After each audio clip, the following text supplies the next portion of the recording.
मनोरथाः अस्मद्गुरुसमारम्भां टीकाकृत्पादमध्यमाम् श्रीमदाचार्यपर्यन्तां वन्दे गुरुपरम्पराम् अभ्रमं भङ्गरहितम् अजडं विमलं सदा आनन्दतीर्थमतुलं भजे तापत्रयापहम् वेदव्यासगुणावास विद्याधीशसतां वशा मां निराशं गतक्लेशं कुर्वनाशं हरेनिशम् कान्ताय कल्याणगुणैकधाम्ने नवद्युनाथप्रतिमप्रभाय नारायणायाखिलकारणाय श्रीप्राणनाथाय नमस्करोमि। अनाकुलं गोकुलमुल्ललास यत्पालितं नित्यवनामिलात्मा तस्मै नमो नीरदनीलभासे कृष्णाय कृष्णारमणप्रियाय। अपि त्रिलोक्याः बहिरुल्लसन्ति तमोहरन्ति मूरान्तरञ्च दिशादृशं नो विशदां जयन्ति मध्वस्य कीर्तिः दिननाथदीप्तिं। श्रीगुरुभ्यो नमः। हरि ओಂ।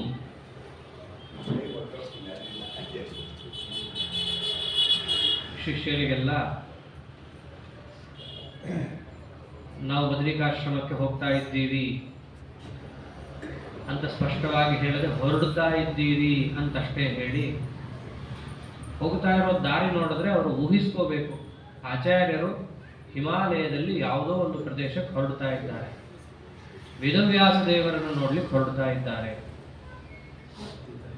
ಹೀಗೆ ಶಿಷ್ಯರಿಗೆ ತಾವೇ ಕೈಯಾರೆ ಬರೆದು ಕೊಟ್ಟು ಹೊರಟಿದ್ದಾರೆ ಆಚಾರ್ಯರು. ಸತ್ಯತೀರ್ಥರೊಬ್ಬರು ಹಿಂಬಾಲಿಸಿದ್ರು, ಆಚಾರ್ಯನ ಸಮೀಪಿಸ್ಲಿಕ್ಕಾಗಲಿಲ್ಲ, ಭಗವದ್ ಇಚ್ಛಾ ಇರಲಿಲ್ಲ. ಆಶ್ರಮಕ್ಕೆ ಪುನಃ ಮರಳಿ ಬಂದು ಆಚಾರ್ಯರ ವೈಭವವನ್ನು ತಿಳಿಸಿಕೊಟ್ಟಿದ್ದಾರೆ. ಆಚಾರ್ಯರು ಹಿಮಾಲಯದಲ್ಲಿ ತಾವು ಸಂಚಾರವನ್ನು ಮಾಡುತ್ತಾ ಸಂಪೂರ್ಣ ಹಿಮಾಲಯವೇ ಅವರಿಗೆ ಕಂಡದ್ದು ನಾರಾಯಣ ದೇವರ ಪ್ರತಿಮೆಯಂತೆ. ಹಾಗೆ ಹಿಮಾಲಯವನ್ನು ದಾಟುತ್ತಾ ದೊಡ್ಡ ಬದರಿಗೆ ಆಚಾರ್ಯರು ಬಂದಿದ್ದಾರೆ. ಈ ದೊಡ್ಡ ಬದರಿ ಅನ್ನೋದು ಅದೃಶ್ಯವಾದಂತಹ ಒಂದು ಬದರಿ. ಈಗ ನಾವು ನೋಡುವಂತಹ ಬದರಿ ಅದು ಚಿಕ್ಕ ಬದರಿ. ದೊಡ್ಡ ಬದರಿ ಅನ್ನೋದನ್ನು ಪರಮಾತ್ಮ ಅದೃಶ್ಯವನ್ನಾಗಿ ಮಾಡಿ ಅಲ್ಲಿ ತಾನು ಪಾಠ ಪ್ರವಚನವನ್ನು ಮಾಡುತ್ತಾ ಕೂತಿದ್ದಾನೆ ವೇದವ್ಯಾಸ ರೂಪದಿಂದ. ಅಷ್ಟೇ ಅಲ್ಲ, ದೇವಾಪಿ ಮತ್ತು ಮರು ಅನ್ನುವಂತಹ ಸೂರ್ಯವಂಶ ಚಂದ್ರವಂಶದ ರಾಜಾದಿರಾಜರು ಕೂಡ ವೇದವ್ಯಾಸ ದೇವರ ಹತ್ತಿರದಲ್ಲೇ ಕೂತು ಕಲಿಗಾಲ ಸಮಾಪ್ತಿಯಾದ ಮೇಲೆ ಕೃತಿಯುಗದ ಪ್ರಾರಂಭ ಎಂಬುದನ್ನು ಈ ಇಬ್ಬರ ರಾಜರಿಂದಲೇ ಪರಮಾತ್ಮ ಮಾಡಿಸೋದಿದ್ದಾನೆ. ಹೀಗೆ ಅದೃಶ್ಯನಾಗಿ ಪರಮಾತ್ಮ ಆ ಆಶ್ರಮದಲ್ಲಿ ಈಗಲೂ ಇದ್ದಾನೆ. ಎಲ್ಲರೂ ಕೂಡ ಆಶ್ರಮಕ್ಕೆ ಹೋಗ್ಲಿಕ್ಕೆ ಆಗುವುದಿಲ್ಲ. ಹೀಗೆ ಆಶ್ರಮಕ್ಕೆ ಆಚಾರ್ಯರು ಬರ್ತಾ ಇರೋದನ್ನು ವರ್ಣಿಸ್ತಾ ಇದ್ದಾರೆ ಪಂಡಿತಾಚಾರ್ಯರು. ಅತಃ ಭವತೆ ತಟಾಂತರೇ ಬದರೀ ಷಂಡ ವಿಶೇಷ ಮಂಡಿತಂ ಪರಮಾಶ್ರಮಮಾಶ್ರಯಂ ಶ್ರಿಯಃ ಸಕಲಜ್ಞಃ ಸದದರ್ಶ ವಿಶ್ರುತಂ. ಹಿಮಾಲಯದ ಭಾಗದಲ್ಲಿರುವಂತಹ ಒಂದು ತಟಾಕದ ಮೇಲಿರುವಂತಹ ವೇದವ್ಯಾಸ ದೇವರ ಆವಾಸ ಸ್ಥಾನವಾದ ಉತ್ತರ ಬದರಿ, ಅದಕ್ಕೆ ಆಚಾರ್ಯರು ಬಂದಿದ್ದಾರೆ. ಬರ್ತಿರ್ಲಿಕ್ಕೇನೆ ಅದೇನು ಖಾಲಿ ಇರಲ್ವಲ್ಲ, ಅಲ್ಲೂ ಕೆಲವೊಬ್ಬರು ಸಾಧಕರೆಲ್ಲ ಇರ್ತಾರೆ. ಆಚಾರ್ಯರು ಬರೋದನ್ನು ಅವರು ನೋಡೋದು, ಆಚಾರ್ಯರು ಅವರನ್ನು ನೋಡೋದು. ಅಲ್ಲಿದ್ದವರೆಲ್ಲ ಹೇಗಿದ್ರು, ಚಳಿ ಮಳೆ ಗಾಳಿ ಇದ್ಯಾವುದಕ್ಕೂ ಬಗ್ಗವರೇ ಅಲ್ಲ. ಹಿಮವರ್ಷರ ವಿಪ್ರಭಾಸಃ ಪೃಥುಸತ್ರ ಪ್ರತಿತಾ ದ್ವಿಜಾಶ್ರಯಾಃ ಅಪಿ ವಿಷ್ಣುಪದ ಸ್ಪೃಶೋ ಲಸನ್ ಉಭಯೇ ಯತ್ರ ವಿಚಿತ್ರ ಶಾಖಿನಃ. ನಾನಾ ವೇದ ಶಾಖೆಗಳಲ್ಲಿ ಪರಿಣತರಾದಂತಹ ಸಾಧಕರೆಲ್ಲರೂ ಅಲ್ಲಿದ್ದರು. ಈ ಚಳಿ ಮಳೆ ಬಿಸಿಲು ಗಾಳಿ ಇದ್ಯಾವುದಕ್ಕೂ ಬಗ್ಗವರಲ್ಲ. ಹಾಗಲ್ಲಿದ್ದು ಏಕಾಂತದಲ್ಲಿ ಸಾಧನೆ ಮಾಡುತ್ತಾ ಇರುವಂಥವರೆಲ್ಲರೂ ಕೂಡ ಆಚಾರ್ಯನ ನೋಡ್ತಾ ಇದ್ದಾರೆ ಬರೋದನ್ನು. ಅಲ್ಲಿದ್ದಂತಹ ಮರಗಿಡಗಳು, ಪ್ರಾಣಿ ಪಕ್ಷಿಗಳು ಪ್ರತಿಯೊಬ್ಬರೂ ಕೂಡ ದೇವತೆಗಳೇನೇ ಆಗಿ ಅಲ್ಲಿ ಬಂದು ಒಂದೊಂದು ರೂಪದಲ್ಲಿದ್ದು ಸೇವೆಯನ್ನು ಮಾಡುತ್ತೇವರೆ. ಇಂಥ ಆಶ್ರಮಕ್ಕೆ ಆಚಾರ್ಯರು ನಡ್ಕೊಂಡು ಬರ್ತಾ ಇದ್ರೆ ಅಲ್ಲಿದ್ದವ್ರಿಗೆಲ್ಲರಿಗೂ ಆಶ್ಚರ್ಯ. ಅವ್ರು ನೋಡಿದ್ದು ಹೀಗೆ, ತಮಿವಂ ಪ್ರವಿಶಂತಮಾಶ್ರಮಂ ದ್ವ್ಯಧಿಕತ್ರಿಂಶದುದಾರ ಲಕ್ಷಣಂ ಗುಣಸಾರವಿದ ಕುತೂಹಲಾತ್ ಅವಲೋಕ್ಯರ್ಷಯ ಇತ್ಯಚಿಂತಯನ್. 32 ಲಕ್ಷಣಾನ್ವಿತವಾದ ಶರೀರ. ಲೋಕದಲ್ಲಿ ಮನುಷ್ಯರಿಗೆ ಅದರ ಬೆಲೆ ಗೊತ್ತಿಲ್ಲ. 32 ಲಕ್ಷಣಗಳು ಯಾರಿಗಿರುತ್ತೆ, ಇದ್ದವರ ಸಾಮರ್ಥ್ಯ ಏನು, ಇದೆಲ್ಲವನ್ನ ಸಾಮಾನ್ಯ ಲೋಕದ ಜನರು ಅರ್ಥ ಮಾಡ್ಕೊಳ್ಳಕ್ಕಾಗದಿದ್ರು ಆ ಗುಣಗಳ ಸಾರವನ್ನು ತಿಳಿದಂಥವ್ರು ಎಲ್ಲರೂ ಆ ಬದರಿಕಾಶ್ರಮದಲ್ಲಿದ್ದವರೇ. 32 ಲಕ್ಷಣಾನ್ವಿತರಾದಂಥವ್ರು ಬರ್ತಾ ಇದ್ದಾರೆ ಅಂತ ನೋಡಿದ ಕೂಡಲೇ ಗೊತ್ತಾಗೋಯ್ತು ಅವ್ರಿಗೆ. ಅವ್ರ ತಲೆಯಲ್ಲಿ ಮೊದಲು ಓಡಿದ್ದೇ ಹೀಗೆ, ಚತುರಶ್ಚತುರಾನನ ಸ್ವಯಂ ಪವನೋ ವಾ ಪ್ರತಿರೂಪಾ ವ್ರಜನ್. ಆಚಾರ್ಯರನ್ನ ಮೊದಲು ದೂರದಿಂದ ನೋಡಿದವರು ಹತ್ರ ಬಂದಾಗ ಅವ್ರಿಗೆ ಸ್ಪಷ್ಟತೆ ಸಿಗ್ತಾ ಬಂತು. ಆಚಾರ್ಯ ಹೆಂಗ್ ಕಾಣಿಸ್ತಾ ಇದ್ರು ಅಂದ್ರೆ, ದೂರದಿಂದ ಬಂದಾಗ ಕನಕಾತುಲತಾಲ ಸನ್ನಿಭ ಕಮಲಾಕ್ಷೋ ವಿಮಲೇಂದು ಸನ್ಮುಖ ಗಜರಾಜಗತಿರ್ಮಹಾಭುಜ ಪ್ರತಿಯಾನ್ ಕೋಯಮ ಪೂರ್ವ ಪೂರುಷಃ. ದೂರದಿಂದ ನೋಡೋರಿಗೆ ಅತ್ಯಂತ ಎತ್ತರವಾಗಿ ಆಚಾರ್ಯರು ಕಾಣಿಸ್ತಾ ಇದ್ದಾರೆ. ಬಂಗಾರದ ತಾಳೆವರೆಗೆ ನಡ್ಕೊಂಡು ಬರ್ತಾ ಇದೆಯೇನೋ ಅನ್ನೋಷ್ಟು ಉತ್ಕೃಷ್ಟವಾದ ದೇಹ. ಬರೀ ಕಟ್ಟಿ ತರ ಇದ್ದವರಲ್ಲ. ಕಮಲಾಕ್ಷೋ ವಿಮಲೇಂದು ಸನ್ಮುಖ. ಹತ್ರ ಬರ್ತಿದ್ದಂಗೂ ದಷ್ಟಪುಷ್ಟವಾದ ಆಚಾರ್ಯರ ಶರೀರ ಕಾಣಿಸ್ತಾ ಇದೆ. ಆ ಶರೀರ ಕಾಣ್ತಿರ್ಲಿಕ್ಕೇನೆ ಆ ಶರೀರದಲ್ಲಿ 32 ಲಕ್ಷಣವೂ ಕೂಡ ಎದ್ದು ಕಾಣಿಸ್ತಾ ಇದೆ ಅವರಿಗೆ. ಅವಾಗ ಅವರು ನೋಡಿದ್ದೇನೆ ಇಂಥ ಶರೀರವನ್ನ. ತಕ್ಷಣ ಅವ್ರ ತಲೆ ಓಡ್ತು. ನಾವು ಓದಿದ್ದೀವಿ ಶಾಸ್ತ್ರದಲ್ಲಿ 32 ಲಕ್ಷಣ ಎಲ್ಲ ಎಲ್ರಿಗೂ ಬರಲ್ಲ. ಬರೋದಾದ್ರೆ ಯಾರಿಗೆ? ಚತುರಶ್ಚತುರಾನನ ಸ್ವಯಂ. ಬ್ರಹ್ಮದೇವರಿಗಿದೆ ಅಂತ ಕೇಳಿದ್ವಿ ನಾವು. ಅದು ಬ್ರಹ್ಮದೇವರು ಈ ರೀತಿ ಮನುಷ್ಯ ರೂಪವನ್ನೆಲ್ಲ ಹಾಕೊಂಡು ಬರಲ್ಲ. ಬಂದ್ರೆ ಅವ್ರು ಹೇಗಿದ್ದಾರೋ ಹಾಗೇ ಬರ್ತಾರೆ. 4 ಮುಖ ಇಟ್ಟುಕೊಂಡೇ ಬರ್ತಾರ ಅವರು. ಹಾಗಾಗಿ ಬ್ರಹ್ಮದೇವರು ಇರ್ಲಿಕ್ಕಿಲ್ಲ. ಮತ್ತಿನ್ ಯಾರಿಗಿದೆ 32 ಲಕ್ಷಣ? ಪವನೋ ವಾ ಪ್ರತಿರೂಪ ವ್ರಜನ್. ದಂಡಕಷ್ಟ ಲಂಗೋಟಿ ಹಾಕಿಕೊಂಡು ಬರ್ತಾ ಇದ್ದಾರೆ. ಅವತಾರ ಮಾಡಕ್ಕಿರೋ ತಾಕತ್ತಿರೋದು 32 ಲಕ್ಷಣ ಇರೋ ವ್ಯಕ್ತಿಗಳು ಅಂದ್ರೆ ಒಬ್ರೇ ಪವನೋವಾ. ಮುಖ್ಯ ಪ್ರಾಣದೇವರೇನೆ ಬಹುಶಃ ಯತಿ ರೂಪದಲ್ಲಿ ಬರ್ತಿದ್ದಾರೋ ಏನೋ. ಯಾತಕ್ಕೋಸ್ಕರ? ಶ್ರುತಿನಾಥ ದಿದೃಕ್ಷಯ ಅನ್ಯಥಾ ನ ಖಲು ಸ್ಯಾನ್ ನಿಖಿಲಾಗ್ರ್ಯ ಲಕ್ಷ್ಮವಾನ್. ಶ್ರುತಿನಾಥ ಸಾಕ್ಷಾತ್ ವೇದವ್ಯಾಸ ದೇವರನ್ನೇ ದರ್ಶನ ಮಾಡಬೇಕು ಅಂತ ಮುಖ್ಯ ಪ್ರಾಣದೇವರೇ ಯತಿರೂಪವನ್ನು ತಗೊಂಡು ಬರ್ತಾ ಇದ್ದಾರೆ ಅಂತಾನೆ ನಮಗನ್ಸುತ್ತೆ. ಯಾಕೆಂದ್ರೆ ಬೇರೆಯವರಿಗೆ ಇಷ್ಟೆಲ್ಲ ಲಕ್ಷಣಗಳಿಲ್ಲ. ನ ಖಲು ಸ್ಯಾತ್ ನಿಖಿಲಾಗ್ರ್ಯ ಲಕ್ಷ್ಮವಾನ್. ಈ 32 ಲಕ್ಷಣಗಳೆಲ್ಲವೂ ಕೂಡ ಬೇರೆಯವರಿಗೆ ಹಾಗೆಲ್ಲ ಸುಲಭವಾಗಿ ಬರೋದಲ್ಲ. ಹೀಗೆ ಅವರೆಲ್ಲರೂ ಆ ಕಡೆ ಈ ಕಡೆ ನಿಂತು ಮಾತಾಡ್ಕೋತಾ ಇದ್ರೆ ದಾರಿಯಲ್ಲಿ ಆಚಾರ್ಯರು ಹಾಗೆ ವೇಗವಾಗಿ ಹೋಗ್ತಾ ಇದ್ದಾರೆ. ವೇದವ್ಯಾಸ ದೇವರ ಸ್ಥಾನವಾದಂತಹ ಬದರಿಯಲ್ಲಿ ಅವರ ಆಶ್ರಮ ಇದೆ. ಅವರ ಆಶ್ರಮವನ್ನ ಆಚಾರ್ಯರು ಪ್ರವೇಶ ಮಾಡ್ತಾ ಇದ್ರೆ ಮೊದಲು ದೂರದಿಂದಲೇ ಕಂಡದ್ದು ಯಾವುದು? ಆ ಮರ.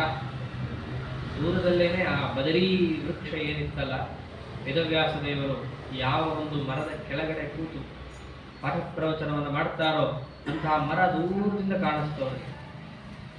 ಹತ್ರ ಹೋಗ್ತಿದ್ದಂಗೂ ಅಲ್ಲಿದ್ದಂತಹ ಮುನಿಗಳು ಕಾಣಿಸೋದು. ಆ ಮುನಿಗಳೆಲ್ಲರೂ ಕೂಡ ಅದಂತಿತ್ತವ ಮುನಿಗಳ ಅವರೆಲ್ಲರೂ ಹೇಗೆ ಅಂತಂದ್ರೆ ವೇದವ್ಯಾಸ ದೇವರ ಹತ್ತಿರ ಪಾಠ ಕೇಳೋರು. ನಾವು ಹೇಗೆ ಪಾಠ ಕೇಳ್ತೀವಿ, ನಾವು ಎಲ್ಲ ಅನ್ಕೋತಿರ್ತೀವಿ ನಮ್ಗೆ ಯಾಕೆ ವೇದವ್ಯಾಸ ದೇವರು ಸಿಗಬಾರ್ದು.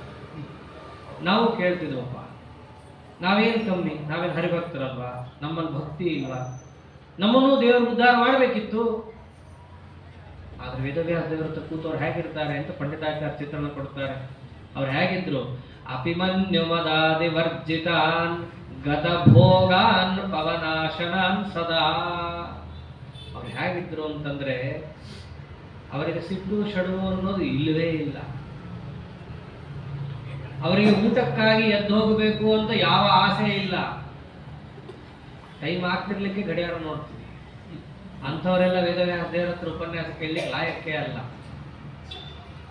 ಅವ್ರು ಹಾಗಿದ್ರು. ಗತ ಭೋಗಾನ್, ಅವರಿಗೆ ಯಾವುದೇ ರೀತಿಯಾದ ಭೋಗದಲ್ಲಿ ಆಸಕ್ತಿಯೇ ಇಲ್ಲ.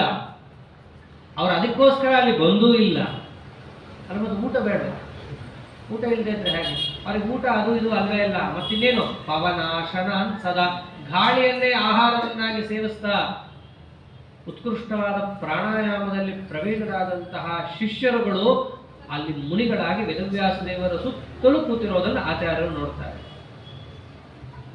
ಇದರ ಅರ್ಥ ಇಷ್ಟು. ನಮಗೆ ಅವ್ರು ಯಾಕೆ ಪಾಠ ಮಾಡಬಾರ್ದು, ಇವ್ರು ಯಾಕೆ ಪಾಠ ಮಾಡಬಾರ್ದು ಅಂತ ನಾವು ಹಾರಾಡ್ತಾ ಇರ್ತೀವಿ. ಒಮ್ಮೆ ನಾವು ಹೇಗಿದ್ದೀವಿ ಅಂತಲೂ ನೋಡ್ಕೋಬೇಕು. ನಾವು ಅವ್ರ ಹತ್ರ ಪಾಠ ಹೇಳಿಸ್ಕೊಳ್ಳಿಕ್ಕೆ ಲಾಯಕ್ ಇದ್ದೀವಾ? ಅಂತಿಂತ ಆಚಾರ ಹತ್ರ ಹೋಗ್ಬೇಕಂದ್ರೆ ಅವ್ರು 50 ಸರ್ತಿ ಪರೀಕ್ಷೆ ಮಾಡ್ತಾರೆ. ಅಂಥದ್ದು ಸಾಕ್ಷಾತ್ ವೇದವ್ಯಾಸ ದೇವರು. ಅವರ ಹತ್ತಿರ ಹೋಗೋದೆಲ್ಲಿ ಅವ್ರನ್ನ ನೆನೆಸ್ಕೊಳ್ಳೋದೇ ಒಂದು ಸಂಸಾರದಿಂದ ಮೋಕ್ಷಕ್ಕೆ ಕಾರಣ ಆಗುವಂಥದ್ದು. ಅಂದ್ರೆ ಇವೆಲ್ಲ ತಿಳಿಸ್ತಾ ಇರೋ ಉದ್ದೇಶ, ಒಂದು ಸಚ್ಚಾಸ್ತ್ರ ಶ್ರವಣವನ್ನು ಮಾಡಬೇಕಂದ್ರೂ ಒಂದು ರೀತಿಯಾದ ಅಧಿಕಾರವನ್ನು ನಾವು ಹೊಂದಿರಬೇಕು. ಮನಸ್ಸಿನಲ್ಲಿ ಕಶ್ಮಲಗಳನ್ನು ದೂರ ನಮ್ಮ ಕೈಲಾದಷ್ಟಾದರೂ ಮಾಡಿಕೊಂಡು ಎಷ್ಟಾಗುತ್ತೋ ಅಷ್ಟು ಸಚ್ಚಾಸ್ತ್ರ ಶ್ರವಣದಲ್ಲಿ ನಮ್ಮ ಮನಸ್ಸು ಹಾಕಬೇಕೇ ಹೊರತು ಆ ಆಚಾರ ಸರಿಗಿಲ್ಲರಿ ನಾವಲ್ಲಿ ಹೋಗಲ್ಲ, ಅಲ್ಲ ಇವ್ರ ಹಣೆಬಾರ ಏನು ಬಹಳ ದೊಡ್ಡದಿರುತ್ತಂತ ಎರಡೂ ನೋಡಬೇಕು.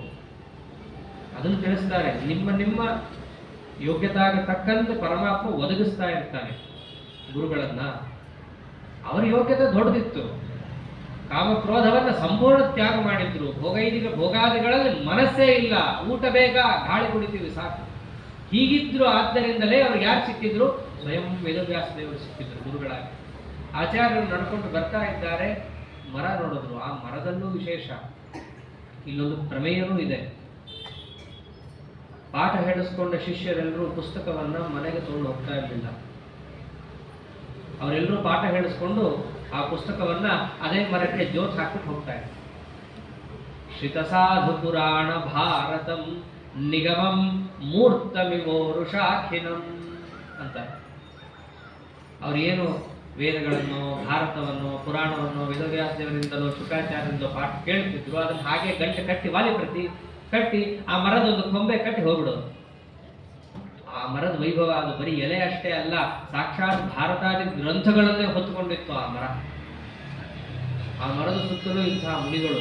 ಈ ಮುನಿಗಳನ್ನ ನೋಡ್ತಾ ಆಚಾರ್ಯರು ಪ್ರವೇಶ ಮಾಡ್ತಾ ಇದ್ರೆ ದೂರದಿಂದಲೇ ಕಾಣಿಸಿದ್ರು. ಯಾರು? ಮುನಿಮಂಡಲ ಮಧ್ಯವರ್ತಿನಂ ತ್ರಿಜಗನ್ಮಂಡಲ ಮಂಡನಾಯಿತಂ ಇಹ ಸತ್ಯವತಿ ಸುತಂ ಹರಿಂ ಪರಿಪೂರ್ಣ ಪ್ರಮತೆ ಸಮೈಕ್ಷತ. ಅವರ ಮಧ್ಯದಲ್ಲಿ, ಮುನಿಗಳ ಮಂಡಲದಲ್ಲಿ ಮಧ್ಯದಲ್ಲಿ ಕೂತಿದ್ದಾನೆ ಸ್ವಾಮಿ. ಬರೀ ಮುನಿಮಂಡಲ ಅಷ್ಟೇ ಅಲ್ಲ, ತ್ರಿಜಗನ್ಮಂಡಲ ಮಂಡನಾಯಿತ, 3 ಲೋಕಕ್ಕೂ ಅಲಂಕಾರ ಪ್ರಾಯನಾದಂತಹ ಭಗವಂತರನ್ನ, ಸತ್ಯವತಿ ಸುತರಾದ ವೇದವ್ಯಾಸ ದೇವರನ್ನ ದೂರದಿಂದಲೇ ನೋಡಿದ್ರು ಆಚಾರ್ಯರು. ಭಗವಂತನ ರೂಪವನ್ನು ದರ್ಶನ ಮಾಡ್ತಾ ಇದ್ದಾರೆ. ಮಾಡ್ತಿರ್ಲಿಕ್ಕೇನೆ ಅವರು ನೋಡಿದ್ರು. ಅದೇನು ಆಚಾರ್ಯರಿಗೆ ಹೊಸದಾದ ರೂಪ ಏನಲ್ಲ. ಒಂದು ಅರ್ಥದಲ್ಲಿ ನೋಡಿದ್ರೆ ಅದೇ ರೂಪನೇ ಬಂದು ಬಾಪ ಅಂತ ಕರೆದು ಹೋಗಿತ್ತು. ಅಷ್ಟೇ ಅಲ್ಲ, ಕರೆಯೋಕ್ ಮುಂಚೆನೂ ಆ ರೂಪವನ್ನು ತಮ್ಮ ಹೃದಯ ಕಮಲದಲ್ಲಿ ನಿತ್ಯ ನೋಡ್ತಾ ಇದ್ರು. ಆಚಾರ್ಯರಿಗೆ ಸಮಸ್ತ ಮೂಲ ರೂಪದಲ್ಲಾಗಲಿ ಅವತಾರ ರೂಪದಲ್ಲಾಗಿ ಭಗವಂತನ ಆ ರೂಪಗಳೆಲ್ಲವೂ ಅಪರೋಕ್ಷ, ನಿತ್ಯ ತಮ್ಮ ಹೃದಯ ಕಮಲದಲ್ಲಿ ನೋಡುವಂತಹ ದೊಡ್ಡ ಅಧಿಕಾರಿಗಳು. ಈ ವೇದವ್ಯಾಸ ರೂಪವನ್ನು ನಿತ್ಯ ನೋಡ್ತಾನೆ ಇದ್ರು. ಹಂಗೆ ನೋಡಿದ್ರು ಕೂಡ ಎದುರುಗಡೆ ನೋಡೋಕ್ಕೂ ಒಳಗಡೆ ನೋಡೋಕ್ಕೂ ಸ್ವಲ್ಪ ವ್ಯತ್ಯಾಸ ಇದೆ ಅಂತ. ನಿಜ ಹೃತ್ ಕಮಲೇತಿ ನಿರ್ಮಲೆ ಸತತಂ ಸಾಧು ನಿಶಾಮಯನ್ನಪಿ. ನಿತ್ಯ ತಮ್ಮ ಹೃದಯದಲ್ಲಿ ಅದೇ ರೂಪವನ್ನೇ ನೋಡ್ತಾ ಇದ್ದಾರೆ. ಹಂಗೆ ನೋಡಿದ್ರು ಅವಲೋಕ್ಯ ಪುನಃ ಪುನರ್ನವಂ ತಮಸೌ ವಿಸ್ಮಿತ ಇತ್ಯಚಿಂತಯತ್. ಹೊರಗಡೆ ಇರುವ ರೂಪವನ್ನು ನೋಡ್ತಾ ಇದ್ರು, ಹೊಸ ಹೊಸದಾಗಿ ದೇವರು ಕಾಣಿಸ್ತಾ ಇದ್ದಾರೆ. ಅಂಥ ಸ್ವಾಮಿನೇ ಅವನು. ನೀವು ಎಷ್ಟು ನೋಡಿದ್ರು ಅಲ್ಲಿ ಒಂದು ಹೊಸತನ ಅವನಿಗಿದ್ದೇ ಇರುತ್ತೆ. ಆಚಾರ್ಯರು ಯೋಚನೆ ಮಾಡ್ಲಿಕ್ಕೆ ಶುರು ಮಾಡೋದು, ಎಂಥ ಭಗವದ್ ರೂಪ ಇದು. ಇಂಥ ಭಗವದ್ ರೂಪವನ್ನ ಸಾಕ್ಷಾತ್ ನಾರಾಯಣ ಅಂತಲೇ ಕರಿಬೇಕು. ಅಗಣೇಯ ಗುಣಾರ್ಣವೋ ಮಲಹ ಸಹಿ ನಾರಾಯಣ ಏಷ ಕೇವಲಂ. ಈಗ ನಾವೇನು ವೇದವ್ಯಾಸ ರೂಪವನ್ನು ನೋಡ್ತಾ ಇದ್ದೀವೋ ಆ ರೂಪ ಸಾಕ್ಷಾತ್ ನಾರಾಯಣನ ಅವತಾರವೇ ಹೊರತು ಅದೇನೋ ಅಪಾಂತರತಮ ಅನ್ನೋ ಋಷಿ ಅಲ್ಲ. ಕೆಲವರು ಹಾಗೆ ಹೇಳ್ತಾರೆ. ಯಾರು ಸೂತ್ರಕಾರರೋ ಅವರು ಸಾಕ್ಷಾತ್ ನಾರಾಯಣನ ಅವತಾರ ಅಲ್ಲ. ಅವರು ಸಾಕ್ಷಾತ್ ನಾರಾಯಣ ಅಲ್ಲ. ಮತ್ತಿನ್ಯಾರು? ಯಕ್ಕಶ್ಚನ ಋಷಿ ಅಪಾಂತರತಮ ಅಂತ ಅವ್ರು ಹೇಳ್ತಾರೆ, ಅದೆಲ್ಲವೂ ತಪ್ಪು. ಅದಕ್ಕೆ ಆಚಾರ್ಯ ತಮೇವ ಶಾಸ್ತ್ರ ಪ್ರಭವ ಪ್ರಣಮ್ಯ ಜಗದ್ಗುರುಣ ಗುರುವಂಜ ಶೈವ ಅಂತಂದ್ರು. ನಾರಾಯಣ ಬೇರೆ ಅಲ್ಲ, ವೇದವ್ಯಾಸ ದೇವರು ಬೇರೆ ಅಲ್ಲ, ಸಹಿನಾರಾಯಣ ಏಷ ಕೇವಲ. ಈಗ ನಾವು ನೋಡ್ತಾ ಇರುವಂತಹ ವೇದವ್ಯಾಸ ದೇವರು ಸಾಕ್ಷಾತ್ ನಾರಾಯಣನೇ. ಯಾತಕ್ಕಾಗಿ ಬಂದ? ವಿಧಿನಾನುಸೃತಂ ಪರಾಶರಾತ್ ಸುಷುವೆ ಸತ್ಯವತಿ ಕಿಲಾತ್ರಯಂ. ಬ್ರಹ್ಮರುದ್ರಾದಿಗಳು ಪ್ರಾರ್ಥನೆ ಮಾಡಿಕೊಂಡ್ರು, ಸ್ವಾಮಿ ಸಜ್ಜನರದೆಲ್ಲ ಜ್ಞಾನ ಹಾಳಾಗಿ ಹೋಗಿದೆ, ನೀನು ಬರಬೇಕು, ವೇದವಾದವೆಲ್ಲ ಕೆಡಲು ತತ್ವವಾದಿ ಜನರು ಬಾಯಿ ಬಿಡಲು. ಅವರನ್ನೆಲ್ಲ ನೋಡಿ ಬ್ರಹ್ಮಾದಿಗಳು ಅವರ ಮೇಲೆ ಕೃಪಾ ವಿಶೇಷದಿಂದ ಪ್ರಾರ್ಥನೆ ಮಾಡಿದ್ದಕ್ಕೆ ಬಂದ. ಅಲ್ಲೂ ಪರಾಶರರನ್ನ ಸತ್ಯವತಿ ದೇವಿಯನ್ನು ನಿಮಿತ್ತ ಮಾಡಿಕೊಂಡು ಬಂದಂತಹ ಸಾಕ್ಷಾತ್ ನಾರಾಯಣನೇ ವೇದವ್ಯಾಸ ದೇವರು, ಮತ್ತೊಬ್ಬರಲ್ಲ. ಬಂದು ಮಾಡಿದ್ದೇನು? ವೇದವ್ಯಾಸ ದೇವರ ಹೃದಯ ಅಂತಂದ್ರೆ ಒಂದು ಕ್ಷೀರ ಸಮುದ್ರ ಇದ್ದಾಗ, ಆ ಕ್ಷೀರ ಸಮುದ್ರದಲ್ಲಿ ತನ್ನ ಭಕ್ತರ ಮೇಲಿನ ಕಾರುಣ್ಯ ಅನ್ನೋ ಮಂದರ ಪರ್ವತವನ್ನು ಪರಮಾತ್ಮ ಇಟ್ಟು ಮಥನ ಮಾಡಿದಾಗ ಬಂದಿದ್ದೇನೆ. ಯಾವುದು? ವೇದ, ಪುರಾಣ, ಇತಿಹಾಸ ಇವೆಲ್ಲವೂ ಒಂದೊಂದೇ ರತ್ನಗಳು ಬಂದಂತೆ, ಅಮೃತ ಬಂದಂತೆ, ಸಾಕ್ಷಾತ್ ರಮಾದೇವಿಯೇ ಬಂದಂತೆ ಒಂದೊಂದನ್ನೇ ಪರಮಾತ್ಮ ಹೊರಗೆ ತಂದ. ಇಂಥ ವೇದವ್ಯಾಸ ರೂಪ ಸಾಮಾನ್ಯ ಅಲ್ಲ. ಹೀಗಿದ್ದವರು ಏನು ಮಾಡಿದ್ರು ಕೆಲಸ? ಆವಾಗ ಪಾಂಡವರನ್ನು ಅನುಗ್ರಹ ಮಾಡಿಕೊಂಡು, ಮತ್ತಷ್ಟೇ ಅಲ್ಲ, ಆಗಿನ ಕಾಲದಲ್ಲಿ ಯಾರ್ಯಾರು ಅವರ ಪಾದಕ್ಕೆ ಬಂದು ಬಿದ್ದರೂ ಸಜ್ಜನರು ಅವರನ್ನು ರಕ್ಷಣೆ ಮಾಡಿ ಹೋದ. ಅವ್ರ ಪಾದಕ್ಕೆ ಬಂದು ಬಿದ್ದವರು ಅಂತಿದ್ದವರಲ್ಲ, ದೊಡ್ಡ ದೊಡ್ಡ ದೇವತೆಗಳಷ್ಟೇ ಅಲ್ಲದೆ, ಹೇಳ್ತೀವಲ್ಲ ಬ್ರಹ್ಮಾದಿ ಪಿಪೀಲಿಕಾಂತ ಅಂತ, ಹಾಗೇನೆ ವೇದವ್ಯಾಸ ದೇವರ ಪಾದಕ್ಕೆ ಆ ಕಾಲದಲ್ಲಿ ರಮಾದೇವಿಯಿಂದ ಹಿಡಿದು ಒಂದು ಕ್ರಿಮಿ ಸಹಿತ ಬಂದು ಬಿತ್ತು. ಅವನಾವನಾಯ ಸಂವಿಧಾ ಸುಚಿರಾಯೈಷ ಚಚಾರ ಚಾರುಗೀ. ಭೂಮಂಡಲದಲ್ಲಿ ಎಲ್ಲರಿಗೂ ಕಾಣಿಸುವ ಹಾಗೆ ವೇದವ್ಯಾಸ ದೇವರು ಸಂಚಾರ ಮಾಡಿದ್ರು. ಆ ಕಾಲದಲ್ಲಿ ಸಂಚಾರ ಮಾಡೋ ಒಂದು ಕ್ರಿಮಿ ಬಂತು, ನಾ ರಾಜ ಆಗಬೇಕು ಅಂತು. ಮನುಷ್ಯರೇ ರಾಜ ಆಗ್ತೀನಿ ಅಂತ ಬಂದ್ರೆ ಆಗಕ್ಕಾಗಲ್ಲ. ಅಂಥದ್ದು ವೇದವ್ಯಾಸ ದೇವರ ಪಾದಕ್ಕೆ ಬಂದು ಬಿತ್ತದು. ಹಾಗೆ ಆಗಲಿ ಅಂತಂದ್ರು, ಅದನ್ನ ಹೋಗಿ ರಾಜ ಮಾಡಿದ್ರು. ಆ ಕ್ರಿಮಿ ಸಿಂಹಾಸನ ಏರ್ಬೇಕಲ್ಲ, ಅದಕ್ಕೊಂದು ಸಿಂಹಾಸನ ಕೊಡಿಸಿದ್ರು. ಕಿರೀಟ, ಆ ಪುಟ್ಟ ಕ್ರಿಮಿಗೊಂದು ಕಿರೀಟ ಮಾಡಿ ಸಾಕ್ಸಿದ್ರು. ಅಂತಿಂತವ್ರ ಕೈಲಿ ಆಗುತ್ತಾ ಇದ್ರು. ಕ್ರಿಮಿಯಿಂದ ರಾಜ್ಯವಾಳಿಸಿದೆ, ಆಳಿಸಿ ಜಗತ್ಸ್ವಾಮಿ ಚರ್ಯವನಿ ತೋರಿಸಿದೆ. ಯಾರು ಸಮಸ್ತ ಜಗತ್ತಿಗೋ ಒಡೆಯನೋ ಅವನ ಕೈಯಲ್ಲಿ ಮಾತ್ರ ಆಗೋ ಕೆಲಸ ಇದು. ಬೇರೆಯವ್ರ ಕೈಯಲ್ಲಿ ಮಾಡ್ಲಿಕ್ಕೆ ಆಗೋದೂ ಇಲ್ಲ, ಊಹೆಗೂ ನಿಲುಕದಂತಹ ವಿಷಯ. ಹೀಗೆ ಎಲ್ಲರಿಗೂ ದೃಗ್ಗೋಚರನಾಗಿ ಸಂಚಾರ ಮಾಡಿದಂತಹ ವೇದವ್ಯಾಸ ದೇವರು ಹೇಗೆ ಸೂರ್ಯ ಕತ್ಲೆಗೆ ಅವಕಾಶ ಆಗಲಿ ಅಂತ ಹೇಳಿ ಅಸ್ತನ ಆಗ್ತಾನೋ, ಹಾಗೆ ಕಲಿಕಾಲ ಎಂಬುದು ಬಿಳಿಯಲ್ಲಿ ವ್ಯಾಪೃತವಾಗಲಿ, ಅವ್ರಿಗೊಂದಿಷ್ಟು ಟೈಮ್ ಕೊಡೋಣ ಅಂತ ಹೇಳಿ ಏನ್ ಮಾಡಿದ್ದು ಪರಮಾತ್ಮ? ಅಧುನಾ ಕಲಿಕಾಲ ವೃತ್ತಯೇ ಸವಿತೇವ ಕ್ಷಣದಾನುವೃತ್ತಯೇ ಜನದೃಗ್ ವಿಷಯತ್ವಮತ್ಯಜತ್ ಭಗವಾನ್ ಆಶ್ರಮಮಾವಸನ್ನಿವಂ. ಈ ಆಶ್ರಮಕ್ಕೆ ಯಾಕೆ ಬಂದು ಕೂತ ಪರಮಾತ್ಮ? ಯಾರಿಗೂ ಕಾಣಿಸ್ದಿರೋ ಹಾಗೆ ಕಲಿಯುಗ ಬೆಳಿಲಿ. ಒಂದು ವೇಳೆ ಪರಮಾತ್ಮ ಸೂರ್ಯನಂತೆ ಎಲ್ಲಾ ಕಡೆ ಓಡಾಡ್ತಾನೆ ಇದ್ರೆ ಅಜ್ಞಾನಕ್ಕೆ ಅವಕಾಶವೇ ಇಲ್ಲ. ಬಟ್ ಈ ಕಲಿಗೆ ಅವಕಾಶನೇ ಇಲ್ಲ ಅಂತ ಆಗತ್ತೆ. ಅವನ ಕಡೆಯವರೆಗೂ ಒಂದು ಸಾಧನಕ್ಕೆ ಅವಕಾಶ ಮಾಡಿಕೊಡ್ಲಿಕ್ಕಂತ ಈ ಕಾಲ ಇರೋದು. ಅದನ್ನೇ ಅಂತಾರೆ ಜಯಕಾಲೇತು ಸತ್ವಸ್ಯ, ಸಪ್ತಮ ಸ್ಕಂದ ಭಾಗವತದಲ್ಲಿ ಅಂತಾರೆ ಪರಮಾತ್ಮ ಎರಡು ಕಾಲ, ಜಯಕಾಲ ಪರಾಜಯ ಕಾಲ ಅಂತ. ಈ ಜಯಕಾಲ ಬಂದಾಗ ಸತ್ವಗುಣಕ್ಕೆ ವೃದ್ಧಿಯನ್ನು ಕೊಟ್ಟು ಅಲ್ಲಿ ಅವರಿಗೆ ಬೇಕಾದ ಸಾಧನ ಸಂಪತ್ತನ್ನು ಒದಗಿಸಿ ಸಾಧನೆ ಮಾಡಿಸ್ತಾರೆ. ಅದರಂತೆ ಈ ತಾಮಸ ಕಾಲಗಳೇನು ಬರ್ತಾವೆ, ಈ ಕಾಲದಲ್ಲಿ ಸತ್ವ ಪದಾರ್ಥಗಳನ್ನೆಲ್ಲ ಕಮ್ಮಿ ಮಾಡಿ ಈ ರಜೋ ತಮೋ ಗುಣ ಪ್ರಚುರವಾದಂತಹ ಪದಾರ್ಥಕ್ಕೆ ಹೆಚ್ಚು ಮಹತ್ವವನ್ನು ಕೊಟ್ಟು, ಆಗ ಆ ರಾಜಸ ತಾಮಸರೆಲ್ಲರೂ ಕೂಡ ಇಲ್ಲಿ ಬಂದು ಆ ಪದಾರ್ಥಗಳನ್ನು ಬಳಸಿಕೊಂಡು ತಮ್ಮ ಸ್ವರೂಪಯೋಗ್ಯವಾದ ಸಾಧನೆಯನ್ನು ಮಾಡಿಕೊಳ್ಳಿ. ಅವನು ಬರೀ ಸಜ್ಜನರಿಗೆ ಮಾತ್ರ ಒಡೆಯ ಅಲ್ಲ, ಅವನು ಜಗತ್ಪಿತ. ಜಗತ್ತಿಗೆ ಸಾಧನೆಯನ್ನು ಮಾಡಿಸ್ಬೇಕು ಅಂತ ಸೃಷ್ಟಿಯನ್ನು ತಂದದ್ದು. ಜಗತ್ತಲ್ಲಿ ಸಾತ್ವಿಕರೊಬ್ಬರೇ ಇಲ್ಲ, ರಾಜಸರು ಇದ್ದಾರೆ, ತಾಮಸರಿದ್ದಾರೆ. ಅವರವರ ಸ್ವರೂಪಯೋಗ್ಯವಾದಂತಹದ್ದನ್ನು ಸಾಧನೆ ಮಾಡಿಸ್ಲಿಕ್ಕೆ ಸೃಷ್ಟಿಗೆ ತಂದದ್ದು.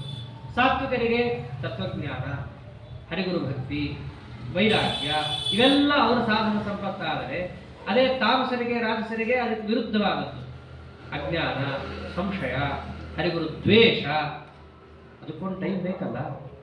ಅದಕ್ಕೇನು ಮಾಡಿದ್ದು, ಅಧುನಾ ಕಲಿಕಾಲ ವೃತ್ತಯೇ, ಅದಕ್ಕೆ ಕಲಿಕಾಲ ಇಟ್ಟಿದ್ದಾರೆ. ಈ ಕಲಿಕಾಲದಲ್ಲಿ ಯಾವುದು ಸರಿಯಾಗಿರೋ ಸಿಗುತ್ತೆ, ಅಕ್ಕಿ ಬೇಳೆಯಿಂದ ಹಿಡಿದು ಎಲ್ಲವೂ ಹೋಪ್ಲೆಸ್. ಏನು ನೋಡಿದ್ರೂ ಕೂಡ ಅಲ್ಲಿ ಸತ್ವ ಪ್ರಚುರ ಇಲ್ಲವೇ ಇಲ್ಲ. ಆರ್ಗ್ಯಾನಿಕ್ ಅಂತ ಹಾಕೊಂಡಲ್ಲೂ ಮೋಸನೆ. ಎಲ್ಲಿ ನೋಡಿದ್ರೂ ಕೂಡ ಅಲ್ಲಿ ತಾಮಸತ್ವನೇ ಹೆಚ್ಚು ತುಂಬಿರುವಂತಹದ್ದು. ತುಳಸಿ ಗಿಡ ಸರಿಯಾಗಿ ಬೆಳೆಯಲ್ಲ, ಇನ್ನೇನು ಹೇಳಬೇಕು.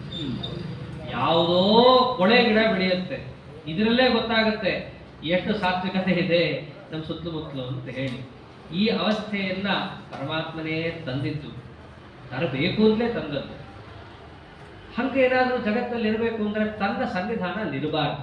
ಅದಕ್ಕೇನು ಮಾಡ್ದ, ಜನದೃಗ್ ವಿಷಯತ್ವ ಮತ್ಯಜತ್, ಜನರ ದೃಷ್ಟಿಗೆ ಗೋಚರನಾಗೋದನ್ನು ನಿಲ್ಲಿಸಿದ. ನಿಲ್ಲಿಸಿ ಏನು ಮಾಡ್ದ, ಅವರಿಗೆ ಈ ಆಶ್ರಮದಲ್ಲಿ ಬಂದು ವಾಸ ಮಾಡಲಿಕ್ಕೆ ಶುರು ಮಾಡಿದ್ದಾನೆ. ಆ ಆಶ್ರಮದಲ್ಲಿರುವ ಭಗವದ್ ರೂಪ ನನ್ನ ಕಣ್ಣಿಗೆ ಕಾಣಿಸ್ತಾ ಇದೆ ಅಂತಾರೆ ಆಚಾರ್ಯರು. ಹೀಗೆ ಆಚಾರ್ಯರು ವೇದವ್ಯಾಸ ದೇವರ ಸಂಪೂರ್ಣ ಚಿತ್ರಣ, ಅವನು ಯಾರು, ಅವನ ಗುಣಧರ್ಮಗಳೇನು, ಅವನು ಯಾತಕ್ಕಾಗಿ ಈ ಆಶ್ರಮದಲ್ಲಿ ಬಂದಿದ್ದಾನೆ, ಇವೆಲ್ಲವನ್ನ ನೋಡ್ತಾ ಹತ್ತಿರ ಹತ್ತಿರ ಹೋಗ್ತಾ ಇದ್ರೆ ಆ ವೇದವ್ಯಾಸ ದೇವರ ಆಪಾದ ಮೂಲಿ ಪರ್ಯಂತ ತಮ್ಮ ರೂಪ ದರ್ಶನವನ್ನು ಮಾಡ್ತಾ ಇದ್ದಾರೆ. ಅವನ ಪಾದಗಳು, ಅವನ ಪಾದ, ಆ ನಖ, ಅದರ ಮೇಲಿರುವಂತಹ ಜಂಘ, ಆ ಜಂಘದ ಮೇಲೆ ಕಟ್ಟಿರುವಂತಹ ಯೋಗ ಪಟ್ಟಿಕ, ಅದು ವಿಶೇಷ. ಬೇರೆ ರೂಪಗಳಿಗೆ ಯೋಗ ಪಟ್ಟಿಕ ಇಲ್ಲ, ವೇದವ್ಯಾಸ ದೇವರು ಕಟ್ಟಿಕೊಂಡಿದ್ದಾರೆ. ಅಚಲಾಸನ ಯೋಗ ಪಟ್ಟಿಕ ವರಕಕ್ಷಾ ಸಕೃದಾಪ್ತವಿಷ್ಟದಂ ಪರಿತೋಪಿ ಹರಿಂ ಸ್ಫುರಂತ್ಯಹೋ ಅನಿಶಂ ಧನ್ಯತಮೇತಿ ಮೇ ಮದಿಹಿ. ಹತ್ತಿರ ಹತ್ತಿರ ಹೋಗ್ತಿದ್ದಾಗ ಯೋಗ ಪಟ್ಟಿಕ, ಯೋಗಾಸನದಲ್ಲಿ ಕೂತಂತಹ ಆ ವೇದವ್ಯಾಸ ದೇವರ ರೂಪವನ್ನು ನೋಡ್ತಾ ಅವರು ಒಂದೊಂದೇ ಪರಮಾತ್ಮನ ಅವಯವಗಳನ್ನು ಚಿಂತನೆ ಮಾಡ್ತಾ ಮಾಡ್ತಾ ಮಾಡ್ತಾ ಹೇಗೆ ಅಪಾದ ಮೂಲಿ ಪರ್ಯಂತ ಅಂತೀವೋ ಹಾಗೆ ಮುಖವನ್ನು ನೋಡಿದ್ರು, ಕಿವಿ ಹತ್ತಿರ ನೋಡಿದ್ರು, ಆ ಕಿವಿಯನ್ನು ತುಳಸಿದಳ ಬೇರೆ ಇದೆ, ಅದನ್ನು ನೋಡ್ತಾ ಇದ್ದಾರೆ. ಆ ತುಳಸಿದಳ ಹೇಳ್ತಾ ಇದೆಯಂತೆ ವೇದವ್ಯಾಸ ದೇವರಿಗೆ, ಮಮನಾಥ ಪದಂ ನಮತ್ಸರಾತ್ ಜಲಜಾದ್ಯಾನಿ ಹರೇ ಯುರಿತ್ಯಲಂ. ತುಳಸಿ ಹೇಳುತ್ತಂತೆ ದೇವರ ಕಿವಿಲಿ ಯಾಕೆ ಕೂತಿದೆ ಅಂತಂದ್ರೆ ನಿತ್ಯ ಅದು ಹೋಗಿ ದೇವರ ಹತ್ರ ಪ್ರಾರ್ಥನೆ ಮಾಡುತ್ತಂತೆ ಗುಟ್ಟಾಗಿ. ಈ ಗುಟ್ಟಾಗಿ ಹೇಳೋದೆಲ್ಲ ಪ್ರಾರ್ಥನೆ ಮಾಡೋದಲ್ಲ, ಅದು ಕಿವಿ ಹತ್ರ ಹೋಗಿ ಹೇಳುತ್ತಂತೆ, ಸ್ವಾಮಿ ಜಗತ್ತಲ್ಲಿ ನೋಡ್ಲಿಕ್ಕೆ ತುಂಬಾ ಚೆನ್ನಾಗಿರೋ ಹೂಗಳಿವೆ, ಕಮಲ ಇದೆ, ಎಷ್ಟೋ ಇದೆ ಹೂಗಳು. ಈ ತುಳಸಿ ನೋಡ್ಲಿಕ್ಕೆ ಅದ್ರ ಮುಂದೆ ಅಷ್ಟೇ ಠಿಕಾವಲ್ಲ. ಹಾಗಂತ ಹೇಳಿ ಅವೆಲ್ಲ ನೋಡ್ಲಿಕ್ಕೆ ಚೆನ್ನಾಗಿದೆ ಅಂತ ಹೇಳಿ ನನ್ನನ್ನು ನೀನು ಕೆಳಗೆ ಹಾಕ್ಬಿಡ್ಬೇಡ ಅಂತ ಹೇಳಿ ದೇವರ ಹತ್ರ ನಿತ್ಯ ಪ್ರಾರ್ಥನೆ ಮಾಡ್ಲಿಕ್ಕೋಸ್ಕರ ತುಳಸಿ ಕಿವಿ ಹತ್ರನೇ ಇದೆಯಂತೆ. ಮಮನಾಥ ಪದಂ ನಮತ್ಸರಾತ್, ನನ್ನ ಜಾಗವನ್ನ, ನನ್ನ ಸ್ಥಾನವನ್ನ, ತುಳಸಿ ಸ್ಥಾನ ಏನು, ಯಾವುದಿರುತ್ತೋ ಬಿಡುತ್ತೋ ತುಳಸಿ ಅಂತೂ ಇರಬೇಕು. ನೀವೇನ್ ನಿತ್ಯ ಹೂ ತಂದು ದೇವ್ರಿಗೆ ಏರಿಸ್ತೀರಾ ಅಂತ ದೇವ್ರು ಕೇಳಲ್ಲ, ಇದ್ರು ಏರಿಸ್ರಿ. ಆದ್ರೆ ತುಳಸಿ ಅಂತೂ ತುಳಸಿ ಇಲ್ಲದ ಪೂಜೆಯ ಹರಿ ಒಲ್ಲನೋ, ಒಪ್ಪೋದೇ ಇಲ್ಲ ಶ್ರೀಹರಿ. ಅದು ತುಳಸಿಗಿರೋ ಸ್ಥಾನ. ಆ ಸ್ಥಾನವನ್ನು ಉಳಿಸು ಸ್ವಾಮಿ ಅಂತ ಕೇಳ್ಕೊಳಕ್ಕೆ ನಿತ್ಯ ತುಳಸಿ ಪರಮಾತ್ಮನ ಕಿವಿಯಲ್ಲಿದ್ದು ಪ್ರಾರ್ಥನೆ ಮಾಡ್ತಾ ಇದೆ. ವಸ್ತುತಃ ತುಳಸಿಯನ್ನು ನಾವು ಇಟ್ಕೊಳ್ಳೋದು ಭಗವಂತ ನಿರ್ಮಾಲ್ಯ ಅಂತ ಅದಕ್ಕೆ ಬೇಕಾದಷ್ಟಿದೆ. ಕೃಷ್ಣಾವರ ಮಹಾರಾಣದಲ್ಲೆಲ್ಲ ದೇವ್ರಿಗೇನು ಹರಕತ್ತಿದೆ ಇಟ್ಕೊಳ್ಳೋದು, ಆದ್ರೆ ಅವನು ಇಟ್ಟುಕೊಂಡು ತೋರಿಸ್ತಾನೆ, ನೀವು ಇಟ್ಕೊಳ್ರಿ. ಅವನು ಮಾಡಿದ್ರೆ ಬೇರೆಯವರು ಮಾಡ್ತಾರೆ. ಅಷ್ಟೇ ಅಲ್ಲ, ತುಳಸಿಗೊಂದು ವಿಶೇಷವಾದಂತಹ ಅನುಗ್ರಹವನ್ನು ಮಾಡಲಿಕ್ಕೋಸ್ಕರ ಪರಮಾತ್ಮ ಇಟ್ಕೊಂಡಿರೋದು. ಅಷ್ಟೇ ಅಲ್ಲ, ವೇದವ್ಯಾಸದಲ್ಲಿ ಏನು ಹಚ್ಕೊಂಡಿದ್ದಾರೆ, ಟಿವಿಲೆಲ್ಲ ತೋರಿಸಿದಾಗ ಅಡ್ಡ ಉಡ್ಡ ಏನಿಲ್ಲ. ಅವನು ಹಚ್ಕೊಂಡಿರೋದೇನು, ತ್ರಿಜಗತ್ ತಿಲಕಾಲಿಕಾಂತರೆ ತಿಲಕೋಯಂ ಪರಭಾಗವಾಪ್ತವಾನ್ ಹರಿನೀಲಗಿರೀಂದ್ರ ಮಸ್ತಕ ಸ್ಫುಟ ಶೋಣೋಪಲ ಪಂಕ್ತಿ ಸಂಧಿಭ. ಪರಮಾತ್ಮ ಇದ್ದಾನಲ್ಲ ಇಂದ್ರನೀಲಮಣಿ, ಅದರ ಮೇಲೆ ಕೆಂಪು ತಿಲಕವನ್ನು ಪರಮಾತ್ಮ ಹಚ್ಚಿದ್ದಾನೆ, ಉದ್ದವಾದ ತಿಲಕ. ಇದನ್ನು ವೇದವ್ಯಾಸ ದೇವರು ಹಚ್ಚಿರೋದು. ಹೀಗೆ ಆ ವೇದವ್ಯಾಸ ದೇವರ ಪಾದದಿಂದ ಹಿಡಿದು ಅವರ ಜಟಾಜೂಟದ ತನಕ ಪ್ರತಿಯೊಂದನ್ನೂ ಕೂಡ ಆಚಾರ್ಯರು ದರ್ಶನವನ್ನು ಮಾಡುತ್ತಾ ಹಾಗೆ ಮುಂದಕ್ಕೆ ಹೋಗ್ತಾ ಇವರ ಗುಣಗಳನ್ನು ನಾವು ಎಷ್ಟು ಹೇಳಲಿಕ್ಕೆ ಸಾಧ್ಯ ಆಗಿಬಿಡುತ್ತೆ. ಅವರಂತಾರೆ ಈ ಪರಮಾತ್ಮನ ಗುಣವನ್ನು ನಾವು ಹೇಳಲಿಕ್ಕೆ ಸಾಧ್ಯವೇ ಇಲ್ಲ. ಯಾಕೆಂದ್ರೆ ನಿತ್ಯ ಒಬ್ಬಳು ಎಣಿಸ್ತಾ ಇದ್ದಾಳೆ, ಕಾಲ್ ಪಕ್ಕದಲ್ಲೇ ಕೂತಿದ್ದಾಳೆ, ಕಾಲು ಒತ್ತಾ ಇದ್ದಾಳೆ. ಕಾಲನ್ನ ಗುಣ ಎಣಿಸೋದಿರ್ಲಿ, ಕಾಲಿಗೆ ಹತ್ತಿರುವ ಒಂದು ಧೂಳಿನ ಗುಣಗಳನ್ನ ಎಣಿಸ್ತಾ ಇದ್ದಾಳೆ. ಎಣಿಸ್ತಾನೇ ಇದ್ದಾಳೆ. ನರಮಾಪಿ ಪದಾಂಗುಲೀಲಸನ್ ನಖಧೂರಾಜದನಂತ ಸದ್ಗುಣಾನ್. ಪಾದದ ನಖದ ಒಂದು ಧೂಳಿನ ಕಣದಲ್ಲಿರುವಂತಹ ಗುಣಗಳನ್ನ ರಮಾದೇವಿ ಎಣಿಸ್ತಾನೇ ಇದ್ದವಳು. ಗಣಯೇತ್ ಗಣಯಂತ್ಯನಾರತಂ ಪರಮಾನ್ ಕೋಸ್ಯ ಪರೋ ಮುಣಾತ್ಮದೇತ್. ಅಂತಹ ರಮಾದೇವಿಯನ್ನ ಎಣಿಸ್ತಾ ಇದ್ದಾಳೆ ಅಂತಂದ್ರೆ ಇವನು ಎಲ್ಲಾ ಗುಣಗಳನ್ನು ಯಾರಿಗೆ ತಾನೇ ಎಣಿಸಕ್ಕೆ ಸಾಧ್ಯ?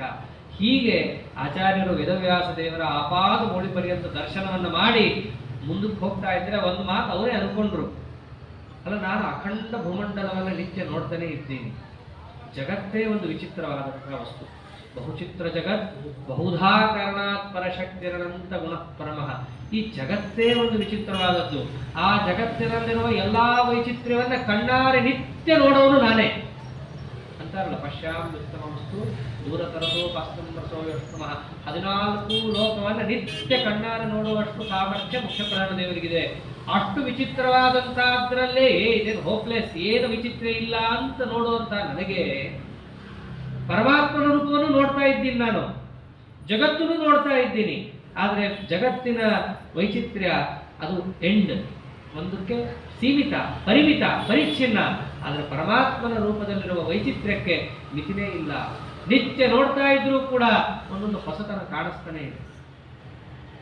ರಮಾದೇವಿ ಜಗತ್ತಿಗೆ ತಿಳಿಸಿದ ತತ್ವ ಇದು. ಬಗೆ ಬಗೆಯ ನೂತನವ ಕಾಣುತ್ತ ಬಿಗೆ ಹರುಷದಿಂಪಗೊಳಿ ಹಿಗ್ಗುವ ತ್ರಿಗುಣಮಾನಿ ಮಹಾರಥನಿ. ಅದನ್ನೇ ಅಂತಾರೆ ಆಚಾರ್ಯರು, ಇವನನ್ನ ನೋಡ್ತಾ ಇದ್ರೆ ನನಗೆ ಆಶ್ಚರ್ಯ ಆಗುತ್ತೆ ಅನ್ನೋದೇನು ಆಶ್ಚರ್ಯ ಅಲ್ಲ ಅಂದ್ಬಿಡ್ತಾರೆ. ಅದು ಆಗ್ಲೇಬೇಕು, ಹಂಗಿದ್ದಾನವನು. ಆದ್ದರಿಂದ ಇವನು ನೋಡ್ತಾ ಇದ್ರೆ ನೋಡ್ತಾನೆ ಇರಬೇಕು. ಅಂಥ ಭಗವಂತನ ರೂಪ, ಅದನ್ನು ನೋಡುತ್ತಿದ್ದವರೇನೆ ಪರಮಾತ್ಮನ ಹತ್ತಿರ ಹತ್ತಿರ ಬರ್ತಾ ಇದ್ದಾರೆ ಆಚಾರ್ಯರು. ಆ ಹತ್ತಿರ ಬರ್ತಿದ್ದವರೇನೆ ವೇದವ್ಯಾಸ ದೇವರ ಹತ್ತಿರ ತನಕವೂ ಬಂದರು. ದೂರದಿಂದ ನೋಡ್ತಾನೆ ಪರಮಾತ್ಮನ ರೂಪವನ್ನು ಕಣ್ಣು ತುಂಬಿಕೊಂಡ್ರು. ಹತ್ತಿರ ಬಂದು ನಿಲ್ತಿದ್ದ ಹಾಗೇನೆ ಮೊದಲು ಮಾಡಿದ್ದೇನು, ದೇವರು ಎದುರು ಬಂದ ತಕ್ಷಣ ಭುಜ ಎತ್ತುಕೊಂಡು ನಿಲ್ಲಕ್ಕಾಗಲ್ಲ, ಭುಜವನ್ನ ತಗ್ಗಿಸಿಬಿಟ್ರು ಆಚಾರ್ಯ. ಗುರುಭಕ್ತಿ ಭರಾನದಾಕೃತಿ ವಿರಚಯ್ಯಾಂಜಲಿ ಬಂದ ಮಂಜಸ ಕ್ಷಣಮಾ ಮುಕುಲೀಕೃತೆ ಕ್ಷಣ ಸಗುರುಂ ಕೇವಲಮಭ್ಯವಂದತ. ಆಚಾರ್ಯರು ಎಂದೂ ಕೂಡ ಎದೆಯನ್ನು ತಗ್ಗಿಸಿ ನಿಂತವರೇ ಅಲ್ಲ. ವೇದವ್ಯಾಸ ದೇವರ ಹತ್ತಿರ ಹೋಗುತ್ತಿರ್ಲಿಕ್ಕೇನ ಗುರುಭಕ್ತಿ ಅನ್ನೋ ಭಾರ ಅವರ ಮೇಲೆ ಹೇರಿದಂಗಾಗಿ ಬಗ್ಗೆ ಬಿಟ್ಟು ಒಂದು ಕ್ಷಣ ಕಣ್ಣು ಮುಚ್ಚುತ್ತಾ ಇದ್ದಾರೆ, ಕೈಯನ್ನು ಮುಗಿತಾ ಇದ್ದಾರೆ, ಸಾಷ್ಟಾಂಗ ನಮಸ್ಕಾರ ಮಾಡೋದು. ಅವರು ನಮಸ್ಕಾರದ ವೈಭವವನ್ನು ವರ್ಣನೆ ಮಾಡಿದ್ದಾರೆ. ಅವ್ರ ಥರ ಯಾರಿಗೂ ನಮಸ್ಕಾರ ಮಾಡೋಕ್ಕೂ ಬರಲ್ಲ, ಅವರಿಗೇ ಸೀಮಿತವಾದಂತಹ ಒಂದು ಗುಣ ಸಂಪತ್ತು. ಹಾಗೆ ನಮಸ್ಕಾರ ಮಾಡ್ತಾ ಇದ್ರೆ ಎದುರಿಗಿದ್ದ ವೇದವ್ಯಾಸ ದೇವರು ನಮಸ್ಕಾರ ಮಾಡ್ತಾ ಇರೋ ಆಚಾರ್ಯನ ಕೈಯಾರೆ ಹಿಡಿದ ಮೇಲೆ ಎತ್ತುತ್ತಾರೆ. ಎತ್ತುತ್ತಿದ್ದ ಹಾಗೇನೆ ಅಪ್ಪುಕೋತಾ ಇದ್ದಾರೆ. ಸುತ್ತಮುತ್ತಲಿರೋರ್ಗೆ ಆಶ್ಚರ್ಯ, ಎಂದೆಂದು ಹಿಂಗೆ ಮಾಡಿಲ್ಲ, ಶುಕಾಚಾರ್ಯಗೆ ಹಿಂಗೆ ಮಾಡಿಲ್ಲ ಇವನು. ಶುಕಾಚಾರ್ಯ ಕಂಡಿಲ್ಲ ಅಂತ ಕೂತ್ಕೊಂಡು ಹೋದ ಅಷ್ಟೇ, ಶುಕ ಅಂತ. ನಾನು ಇಲ್ಲಿದ್ದೀನಪ್ಪ ಅಂದ ತಕ್ಷಣ ಅವ್ರಿಗಾದ. ಅವ್ರು ಬಂದು ನಮಸ್ಕಾರ ಹಾಕಿದಾಗ ಎತ್ತಿ ಅಪ್ಪುಕೊಂಡು ಈ ಸಹಭೋಗ ಸೌಖ್ಯವನ್ನು ಪರಮಾತ್ಮ ಕೊಡುವುದು ಒಬ್ಬರಿಗೆ. ಯಾರು ಬ್ರಹ್ಮ ಪದವಿಗೆ ಯೋಗ್ಯರೋ ಅವರಿಗೆ ಮಾತ್ರ ಇದನ್ನು ಕೊಡ್ತಾರೆ ಪರಮಾತ್ಮ. ಹೀಗೆ ಯಾವಾಗ ಸಾಕ್ಷಾತ್ ವೇದವ್ಯಾಸ ದೇವರೇ ಬಂದು ಆಚಾರ್ಯರನ್ನು ಅಪ್ಕೋತಿದ್ದಾರೋ ಸುತ್ತಮುತ್ತಲವ್ರಿಗೆಲ್ಲ ಒಂದು ನಿರ್ಣಯ ಸಿಕ್ತು, ಇವರು ಸಾಮಾನ್ಯ ಅಲ್ಲ. ವೇದವ್ಯಾಸ ದೇವರು ಎಂದೆಂದೂ ಯಾರನ್ನೂ ಅಷ್ಟು ಹತ್ತಿರ ಬಿಟ್ಕೊಡಲ್ಲ, ಬಹಳ ಮಡಿ ದೇವರವನು. ಆದ್ದರಿಂದ ಇಷ್ಟು ಇವನು ಅಪ್ಕೋತಿದ್ದಾರೆ ಅಂತಂದ್ರೆ ಇವರು ಉತ್ತಮನೇ ಇರಬೇಕು ಅಂತ ಹೇಳಿ ಅವ್ರ ಎದುರುಗಡೆ ನೋಡ್ತಾ ಅವ್ರಿಗೊಂದು ಆಶ್ಚರ್ಯ. ಅಲ್ಲಿ ಅದು ಹೆಂಗೆ ಕಾಣಿಸ್ತಿತ್ತು ಅವರಿಬ್ರು ಅಪ್ಕೊಂಡಿದ್ದು ಅಂತಂದ್ರೆ, ಈ ಯಮುನಾ ನದಿ ಈ ಬಂಗಾರದ ನದಿಯಿಂದ ಸೇರಿದಂಗಿತ್ತು. ಅವನಂತೂ ಇಂದ್ರನೀಲಮಣಿ, ಇಂದು ನೀಲಮೇಘ ಶ್ಯಾಮ. ಇವರು ಆಚಾರ್ಯರು ಕರಕಾತುಲ ತಾಲ ಸಂದಿಭ, ಬಂಗಾರದ ಬಣ್ಣ ಆಚಾರ್ಯರು ಅಂತಂದ್ರೆ. ಅವರಿಬ್ಬರು ಅಪ್ಕೊಂಡಿದ್ದು ಹೇಗಿತ್ತು ಅಂದ್ರೆ ಯಮುನಾ ನದಿ ಮತ್ತು ಜಾಂಬೂ ನದಿ ಸ್ವರ್ಗದಲ್ಲಿ ಹರಿಯುತ್ತೆ ಅಂತಿರೋದು. ಸ್ವರ್ಗದಲ್ಲಿ ಜಂಬೂ ಫಲವನ್ನ ಬಿಡುವಂತಹ ಒಂದು ವೃಕ್ಷ, ಆ ವೃಕ್ಷದಿಂದ ಬಿದ್ದ ಹಣ್ಣು ಬಹಳ ದೊಡ್ಡದು. ಆ ಹಣ್ಣಿನಲ್ಲಿರುವಂತಹ ಬಣ್ಣ ಯಾವುದು ಅಂದ್ರೆ ಬಂಗಾರದ ಬಣ್ಣ. ಅದು ಮರದಿಂದ ಕೆಳಗೆ ಬಿದ್ದು ಬಿದ್ದು ಬಿದ್ದು ಆ ರಸ ಸೋರಿ ಅದು ಬಂಗಾರಕ್ಕೆ ಕನ್ವರ್ಟ್ ಆಗಿ ಅಲ್ಲಿ ನದಿಯಾಗಿ ಹರಿಯುತ್ತೆ ಸ್ವರ್ಗದಲ್ಲಿ. ಬಂಗಾರದ ನದಿ ಅದು ಜಾಂಬೂ ನದ ಅಂತ ಕರೀತಾರೆ. ಆಚಾರ್ಯದ ಮೈ ಬಣ್ಣ ಹಾಗೆ. ಆ ನದಿ ಯಮುನಾ ನದಿ ಸೇರಿದ್ರೆ ಹಾಗೋ ಹಾಗ ಅವರಿಬ್ಬರ ಸಂಗಮ ಆದದ್ದು. ಮತ್ತೆ ಇನ್ನು ಕೆಲವರು ಅಂದ್ರಂತೆ, ಇವರಿಬ್ಬರಿಗೂ ಒಂದು ವೇಳೆ ರಾಜರ ವೇಷ ಹಾಕಿಬಿಟ್ರೆ ಅವನು ಕೃಷ್ಣ, ಇವನು ಭೀಮ. ಅದೇ ಅಲ್ಲ ಹಿಂದಿನ ಅವತಾರದಲ್ಲಿ ಆದದ್ದು. ಯದಿರಾಜ ವಿಭೂಷಣೈರ್ಯುತೋ ದ್ವಿಜವರ್ಯಾನ್ವಯಜಾ ವಿಮೌಹರಿ ನೃಪಗೋತ್ರ ಭುವೋ ಪುರಾತ್ಮನೋ ಸ್ಫುಟತುಲ್ಯಾವುಪಗೂಢಯೋರ್ಮಿಥಃ. ಹಂಗೆ ಇದ್ರು ಭೀಮಸೇನ ದೇವರು ಕೂಡ ಬಂಗಾರದ ಬಣ್ಣ ಅಂತ. ಅವರಲ್ಲಿ ಯಾಕೆ ಬಂಗಾರದ ಬಣ್ಣ ಅಂತಂದ್ರೆ ಅವರಲ್ಲಿ ನಿತ್ಯ ಭಗವಂತನ ಒಂದು ರೂಪ ಹೈಮ ಅಂತ ಹೇಳಿ, ಆ ಹೈಮ ಅನ್ನೋ ಒಂದು ಭಗವಂತನ ರೂಪ ಅವರ ನಿತ್ಯ ಸನ್ನಿಧಾನ ಇದ್ದಿದ್ದರಿಂದಾಗಿ ಅವರ ಮೈಬಣ್ಣವು ಹೇಮವರ್ಣವಾಗಿ ಇತ್ತು. ಅದು ಮುಖ್ಯ ಪ್ರಾಣ ದೇವರಲ್ಲಿರುವಂತಹ ಒಂದು ವಿಶೇಷ ಭಗವಂತ ರೂಪ. ಅದಕ್ಕೆ ಬಂಗಾರದ ಬಣ್ಣ ಅವತಾರದಲ್ಲಿ. ಹೀಗೆ ಆಚಾರ್ಯರು ವೇದವ್ಯಾಸ ದೇವರು ಆಲಿಂಗನ ಮಾಡಿಕೊಂಡಿದ್ದನ್ನು ನೋಡಿ ಅವ್ರಿಗೆ ಅರ್ಥ ಆಯ್ತು, ಇವರು ಶುಕಾಚಾರ್ಯಗಿಂತ ಮೇಲಿದ್ದಾರೆ. ಯಾಕೆ ಶುಕಾಚಾರ್ಯ ಇಷ್ಟೆಲ್ಲ ಮುದ್ದಾಡಿಲ್ಲ ದೇವರು ಅಂತ ತಿಳ್ಕೊಂಡವರೇನೆ ತತ್ಕ್ಷಣವೇ ಆ ಶಿಷ್ಯರು ಇವರಿಗೆಲ್ಲ ಏನು ಮಾಡಿದ್ದು, ಅಮುಷ್ಯ ಶಿಷ್ಯಾ ವಿನಯೇನ ತಸ್ಮೈ ಗುರೋರಭಿಪ್ರಾಯ ವಿದೋ ವಿದಗ್ಧಾ ತದಾನುರೂಪಂ ದದುರಾಸನಂತೆ ಚತುರ್ಮುಖಾಯೇವ ಮುಕುಂದದಾಸಾಃ. ಯಾವಾಗ ವೇದವ್ಯಾಸ ದೇವರು ಅಪ್ಪಿಕೊಂಡ್ರೋ ಆಗಲೇ ಅವ್ರ ಶಿಷ್ಯರಿಗೆಲ್ಲ ಅರ್ಥ ಆಯ್ತು. ಗುರೋರಭಿಪ್ರಾಯ ವಿದೋ ವಿದಗ್ಧಾ, ಗುರುಗಳ ಅಭಿಪ್ರಾಯ ಗೊತ್ತಾಯ್ತು. ಇವನು ಹಾಗೆ ಎಲ್ಲೋ ನೆಲದ ಮೇಲೆ ಕೂಡೋನಲ್ಲ, ತದ್ಹಾಗ್ರಿ ಆಸನ, ಇದನ್ನು ಬಾಯಿ ಬಿಟ್ಟು ಹೇಳಲಿಲ್ಲ ವೇದವ್ಯಾಸ. ಅಪ್ಪಿಕೊಂಡ್ರು, ಅಪ್ಪಿಕೊಂಡಿದ್ದನ್ನು ನೋಡಿ ಶಿಷ್ಯರಿಗೆ ಅರ್ಥ ಆಯ್ತು. ಅಂತಹ ವಿನೀತ ಶಿಷ್ಯರು ತಾವೇ ಆಸನವನ್ನು ತಂದು ಆಚಾರ್ಯರಿಗೆ ಹಾಕ್ತಾ ಇದ್ದಾರೆ. ಆಚಾರ್ಯರು ಕೂಡ ಎಷ್ಟು ಚೆನ್ನಾಗಿ ಯಾರು ಆಸನ ಹಾಕಿದ್ರು ಅವರನ್ನು ಒಂದು ಮಂದಹಾಸನವನ್ನು ಬೀರಿ ಆಮೇಲೆ ಅವರ ಆಸನದಲ್ಲಿ ಕೂಡ್ತಾ ಇದ್ದಾರೆ. ಹೀಗೆಲ್ಲ ಇರುತ್ತಲ್ಲ ಲೋಕದಲ್ಲಿ. ಯಾರು ಚೇರ್ ತಂದು ಹಾಕ್ತಾರೋ ಅವನು ಯಾರೇ ಆಗಿರಲಿ, ಆ ಹಾಕಿದವ್ರನ್ನ ಒಂದು ಸ್ವಲ್ಪ ಮಂದಹಾಸನ ಅವ್ರ ಕಡೆ ಬೀರಿ ಆಮೇಲೆ ಇವರು ಚೇರ್ನಲ್ಲಿ ಕೂಡ್ತಾ ಇದ್ದಾರೆ. ಹೀಗೆ ಆಚಾರ್ಯರಲ್ಲಿ ಕೂತ್ಕೊಂಡು ತಾವು ಮಾತಾಡ್ತಾ ಇದ್ದಾರೆ. ಆಚಾರ್ಯರು ವೇದವ್ಯಾಸ ದೇವರು ಅವರು ಮಾತಾಡೋದನ್ನ ಕೇಳಿ ಸುತ್ತಲಿನವ್ರಿಗೆ ಆನಂದ ಆಗ್ತಾರೆ. ಇವೆಲ್ಲ ಬಹಳ ಚೆನ್ನಾಗಿರುತ್ತೆ ವಸ್ತುತಃ. ದೊಡ್ಡ ದೊಡ್ಡ ಆಚಾರ್ಯಗಳ ಮನೆಯಲ್ಲಿ ಇದು ಕೂಡ ಆಗುತ್ತೆ. ಪಾಠ ಹೇಳಿಸ್ಕೊಳಕ್ಕಂತ ಕೂತಿರ್ತೀವಿ, ಸಡನ್ನಾಗಿ ಯಾರೋ ಇನ್ನೊಬ್ಬರು ಆಚಾರ ಮನೆಗೆ ಬಂದ್ಬಿಡ್ತಾರೆ. ಪಾಠ ಆವಾಗ ಆಗಲ್ಲ, ಶಿಷ್ಟ ಆಗಮೇ ಅನಧ್ಯಾಯ ಅಂತ. ದೊಡ್ಡ ದೊಡ್ಡ ಆರಾಧನೆ ಬಂತು ಅಂತಂದ್ರೆ ಪಾಠ ಇಲ್ಲ. ಹಾಗೆ ನಾವು ಪಾಠ ಹೇಳೋದು ಮತ್ತೊಬ್ಬರು ಆಚಾರ ಬಂದ್ರು ಅಂದ್ರು ಪಾಠ ನಿಂತು ಅಂತಾನೆ. ಪಾಠ ನಿಂತು ಅನ್ನೋದು ಅಷ್ಟೇ ಅಲ್ಲ, ಅವರಿಬ್ಬರು ಮಾತಾಡ್ತಾರಲ್ಲ, ನಮ್ಮನ್ನೇ ನಾವಾಗ ಎದ್ದು ಹೋಗು ಅಂತಾರಲ್ಲ, ಅಲ್ಲೇ ಕೂತಿರ್ತೀವಿ ನಾವು. ಅವ್ರೇನು ಹರಟೆನೂ ಹೊಡೆಯಲ್ಲ, ಏನೋ ಒಂದು ವಿಚಾರ ಮಾತಾಡಿರ್ತಾರೆ, ಏನೋ ಒಂದು ಶಾಸ್ತ್ರ ಪ್ರಮೇಯನೇ ಮಾತಾಡಿರ್ತಾರೆ. ಅವೆಲ್ಲ ಗುರುಕುಲದಲ್ಲಿದ್ದವ್ರಿಗೆ ಅದೊಂದು ಸೌಭಾಗ್ಯ. ಈ ಮಧ್ವಿಜಯವನ್ನ ಸುಮ್ಮನೆ ಹೊರಗಿದ್ದವ್ರು ಕೇಳಿದಾಗ ಒಂದು ಅನ್ಸುತ್ತೆ, ಅವರಿಬ್ಬರು ಮಾತಾಡ್ಕೊಂಡ್ರು ಇವ್ರಿಗೆ ಯಾಕೆ ಖುಷಿ ಆಯ್ತು ಅಂತ. ಆದ್ರೆ ಲೋಕದಲ್ಲಿ ಹಾಗಿದೆ. ಪಾಠ ಹೇಳಿಸ್ಕೊಳಕ್ ಕೂತಂತ ನಮಗೂ ಹಂಗಾಗಿದೆ. ಅವರಿಬ್ಬರು ಮಾತಾಡ್ತಾ ಇರೋದು ನೋಡಿ ನಮ್ಗೇನೋ ಒಂದು ಖುಷಿ ಆಗ್ತಾ ಇರುತ್ತೆ. ನಾವು ಈಗ ಕೂತಿದ್ವಪ್ಪ, ಆ ದೊಡ್ಡ ಆಚಾರ ಬಂದಾಗ, ನಮ್ಮ ಆಚಾರ ಬಂದಾಗ ನಾವು ಕೂತಿದ್ವಿ ಅಲ್ಲಿ ಅಂತ. ಅಥವಾ ಅವ್ರು ಮಾತಾಡೋದನ್ನ ವಿಷಯವನ್ನ ಕೇಳಿ ಅದೊಂದು ಖುಷಿ. ಹೀಗೆಲ್ಲ ನಡೆಯುತ್ತೆ ಲೋಕದಲ್ಲಿ. ಹೀಗೂ ಹಾಗೇನೆ ಆಚಾರ್ಯರು ಮತ್ತು ವೇದವ್ಯಾಸ ದೇವರು ಇಬ್ಬರೂ ಕೂಡ ಅಲ್ಲಿ ಮಾತಾಡ್ತಾ ಇರೋದನ್ನ ಕೇಳಿ ಅಲ್ಲಿದ್ದವ್ರಿಗೆಲ್ಲರಿಗೂ ಕೂಡ ಅಪಿ ಸಂಕಥಾ ಶ್ರುತಿ ಸುಖ ಕವೀಂದ್ರಯೋ ಅನಯೋ ನಿಶಮ್ಯ ಪರಮಾಮ ಮುದಂಯೋ. ಇವರಿಬ್ಬರ ಮಾತುಕತೆ ಕೇಳಿ ಅವರಿಬ್ಬರಿಗೂ ಖುಷಿಯಾಗೋಗಿತ್ತು. ಹಾಗಿದ್ರಲ್ಲ ಅವರು ಸಜ್ಞಾನಾಯ ನಂದ ವಿಜ್ಞಾನ ಮೂರ್ತಿ ಪ್ರಾಪ್ತೌ ಪೃಥ್ವೀಮಾಶ್ರಮೇ ತತ್ರ ತಾವತ್ ಜಾಜ್ವಲ್ಯೇತೆ ವಿಷ್ಣುವಾಯು ಸ್ಮದೇವೌ ವೇದವ್ಯಾಸಾನಂದ ತೀರ್ಥಾಭಿಧಾನವು. ಎದುರುಗಡೆ ಇದ್ದ ವೇದವ್ಯಾಸ ದೇವರು ಆನಂದ ತೀರ್ಥರು ಏನು ಸಾಮಾನ್ಯರಲ್ಲ. ವಿಷ್ಣುವಾಯು ಸ್ಮದೇವವು, ಒಬ್ಬ ಸಾಕ್ಷಾತ್ ವಿಷ್ಣು, ಇನ್ನೊಬ್ಬರು ಸಾಕ್ಷಾತ್ ವಾಯುದೇವರು. ಇಂಥವರು ಅಲ್ಲಿ ಕೂತಾಗ ಯಾತಕ್ಕಾಗಿ ಬಂದದ್ದು? ಪ್ರಾಪ್ತವು ಪೃಥ್ವೀಂ ಸಜ್ಞಾನಾಯ, ಜಗತ್ತಿಗೆ ತತ್ವಜ್ಞಾನವನ್ನು ಕೊಡಬೇಕು ಅಂತಲೇ ಭೂಮಂಡಲಕ್ಕೆ ಬಂದವರು ಇವರಿಬ್ಬರು. ವೇದವ್ಯಾಸ ದೇವರು ಬಂದದ್ದು ಅದಕ್ಕೆ. ಅದನ್ನೆಲ್ಲ ಮಿಕ್ಕದವರು ಹಾಳು ಮಾಡಿದಾಗ ಅದನ್ನು ಪುನಃ ವೇದವ್ಯಾಸ ದೇವರ ಸಿದ್ಧಾಂತ ಇದೇನೇ ಅಂತ ತಿಳಿಸಕ್ಕೆ ಬಂದವರು ಕೂಡ ಆಚಾರ್ಯ. ತತ್ವಜ್ಞಾನವನ್ನು ಕೊಡ್ಲಿಕ್ಕೆ ಅಂತಲೇ ಬಂದವರು, ಸಾಮಾನ್ಯರಲ್ಲ. ಆನಂದ ವಿಜ್ಞಾನ ಮೂರ್ತಿ, ಆನಂದ ಮತ್ತು ವಿಜ್ಞಾನ ಅದರ ಸ್ವರೂಪ ಅಪ್ರಾಕೃತ ಚಿದಾನಂದ ಅವನಾದರೆ ಮುಖ್ಯ ಪ್ರಾಣ ದೇವರು ಜ್ಞಾನ ಸ್ವರೂಪರೇ. ಮತ್ತೆ ಹೃದಯಧೇನ ಅನಯಂತ ಸಸ್ರತಾಹ. ಮುಖ್ಯ ಪ್ರಾಣ ದೇವರನ್ನ ವೇದ ಏನಂತ ಕರೀತು? ಜ್ಞಾನಿ ಅಂತ ಕರೀಲಿಲ್ಲ, ಮತ್ತೆ ಜ್ಞಾನ ಅಂತಲೇ ಕರೆದು. ಜ್ಞಾನಕ್ಕೇನೆ ಒಂದು ಕೈ ಕಾಲು ಇತ್ತು ಅಂದ್ರೆ ಹೆಂಗೆ ಅಂದ್ರೆ ಮುಖ್ಯ ಪ್ರಾಣ ದೇವರು ಅಂದ್ಬಿಡ್ತು ವೇದ. ಅಷ್ಟು ಆನಂದ ವಿಜ್ಞಾನ ಮೂರ್ತಿ. ಪರಮಾತ್ಮನ ದರ್ಶನದಿಂದ ಆನಂದ ಬರುತ್ತೆ ಬರುತ್ತೆ ಅಂತ ಅಂತಿರ್ತೀವಿ. ಆನಂದ ಯಾವ ತರ ಇರುತ್ತೆ? ಮುಖ್ಯ ಪ್ರಾಣ ದೇವರ ತರ ಇರುತ್ತೆ ವೇದ. ತತ್ವಜ್ಞಾನ ಹೇಗಿರುತ್ತೆ? ಮುಖ್ಯ ಪ್ರಾಣ ದೇವರ ತರ ಇರುತ್ತೆ. ಆನಂದ ವಿಜ್ಞಾನ ಮೂರ್ತಿ. ಅವರಿಬ್ಬರು ಭೂಮಂಡಲಕ್ಕೆ ಬಂದು ರಾರಾಜಿಸ್ತಾ ಇದ್ರೆ ಅದನ್ನು ನೋಡೋದೇ ಒಂದು ಆನಂದ ಅವರಿಬ್ಬರಿಗೂ. ಬಹಳಷ್ಟು ದಿನಗಳ ಕಾಲ ಆಚಾರ್ಯರು ಅಲ್ಲೇ ಬದರಿಯಲ್ಲೇ ಇದ್ಬಿಟ್ಟಿದ್ದಾರೆ. ಬದರಿಕಾಶ್ರಮದಲ್ಲಿ ಇದ್ದು ಅಲ್ಲಿ ವೇದವ್ಯಾಸ ದೇವರ ಸೇವೆಯನ್ನು ಮಾಡ್ತಾ ಇದ್ದ ಆಚಾರ್ಯರು ಒಂದು ದಿವಸ ಏನು ಮಾಡ್ತಾರೆ, ತತ್ವ ಜಿಜ್ಞಾಸೆಯಿಂದ ವೇದವ್ಯಾಸ ದೇವರ ಹತ್ರ ಹೋಗ್ತಾರೆ, ತಿಳ್ಕೋಬೇಕು. ನೋಡ್ರಿ, ಜಗದ್ಗುರುಗಳು ತಿಳ್ಕೋಬೇಕಂತ ಹೋಗ್ತಾರೆ. ಸುಧಾಮಂಗಲ ಮಾಡೋ ತಕ್ಷಣ ಬುಕ್ ಮುಚ್ಚಿಡೋದಲ್ಲ. ಮುಖ್ಯ ಪ್ರಾಣ ದೇವರೇ ವೇದವ್ಯಾಸ ದೇವರ ಹತ್ರ ನಾಯಿಂದ ಪಾಠ ಓದಬೇಕು ಅಂತ ಹೋಗ್ತಾರಲ್ಲಿ. ಪ್ರತಿಭಾ ಪ್ರಭಾ ಪ್ರಮುಖ ಸದ್ಗುಣೈ ನಿಜೈ ಅತಿ ವಿಸ್ಮಯಂ ನಿಯಮಿನಾಂ ಮನೋನಯನ್ ಗುರುಧಿ ಕದಾಚಿದಥ ವೇದನಾಯಕಂ ವಿಜನೇಶನೈರ್ ಉಪಸಸಾದತಂ ಬನೇ.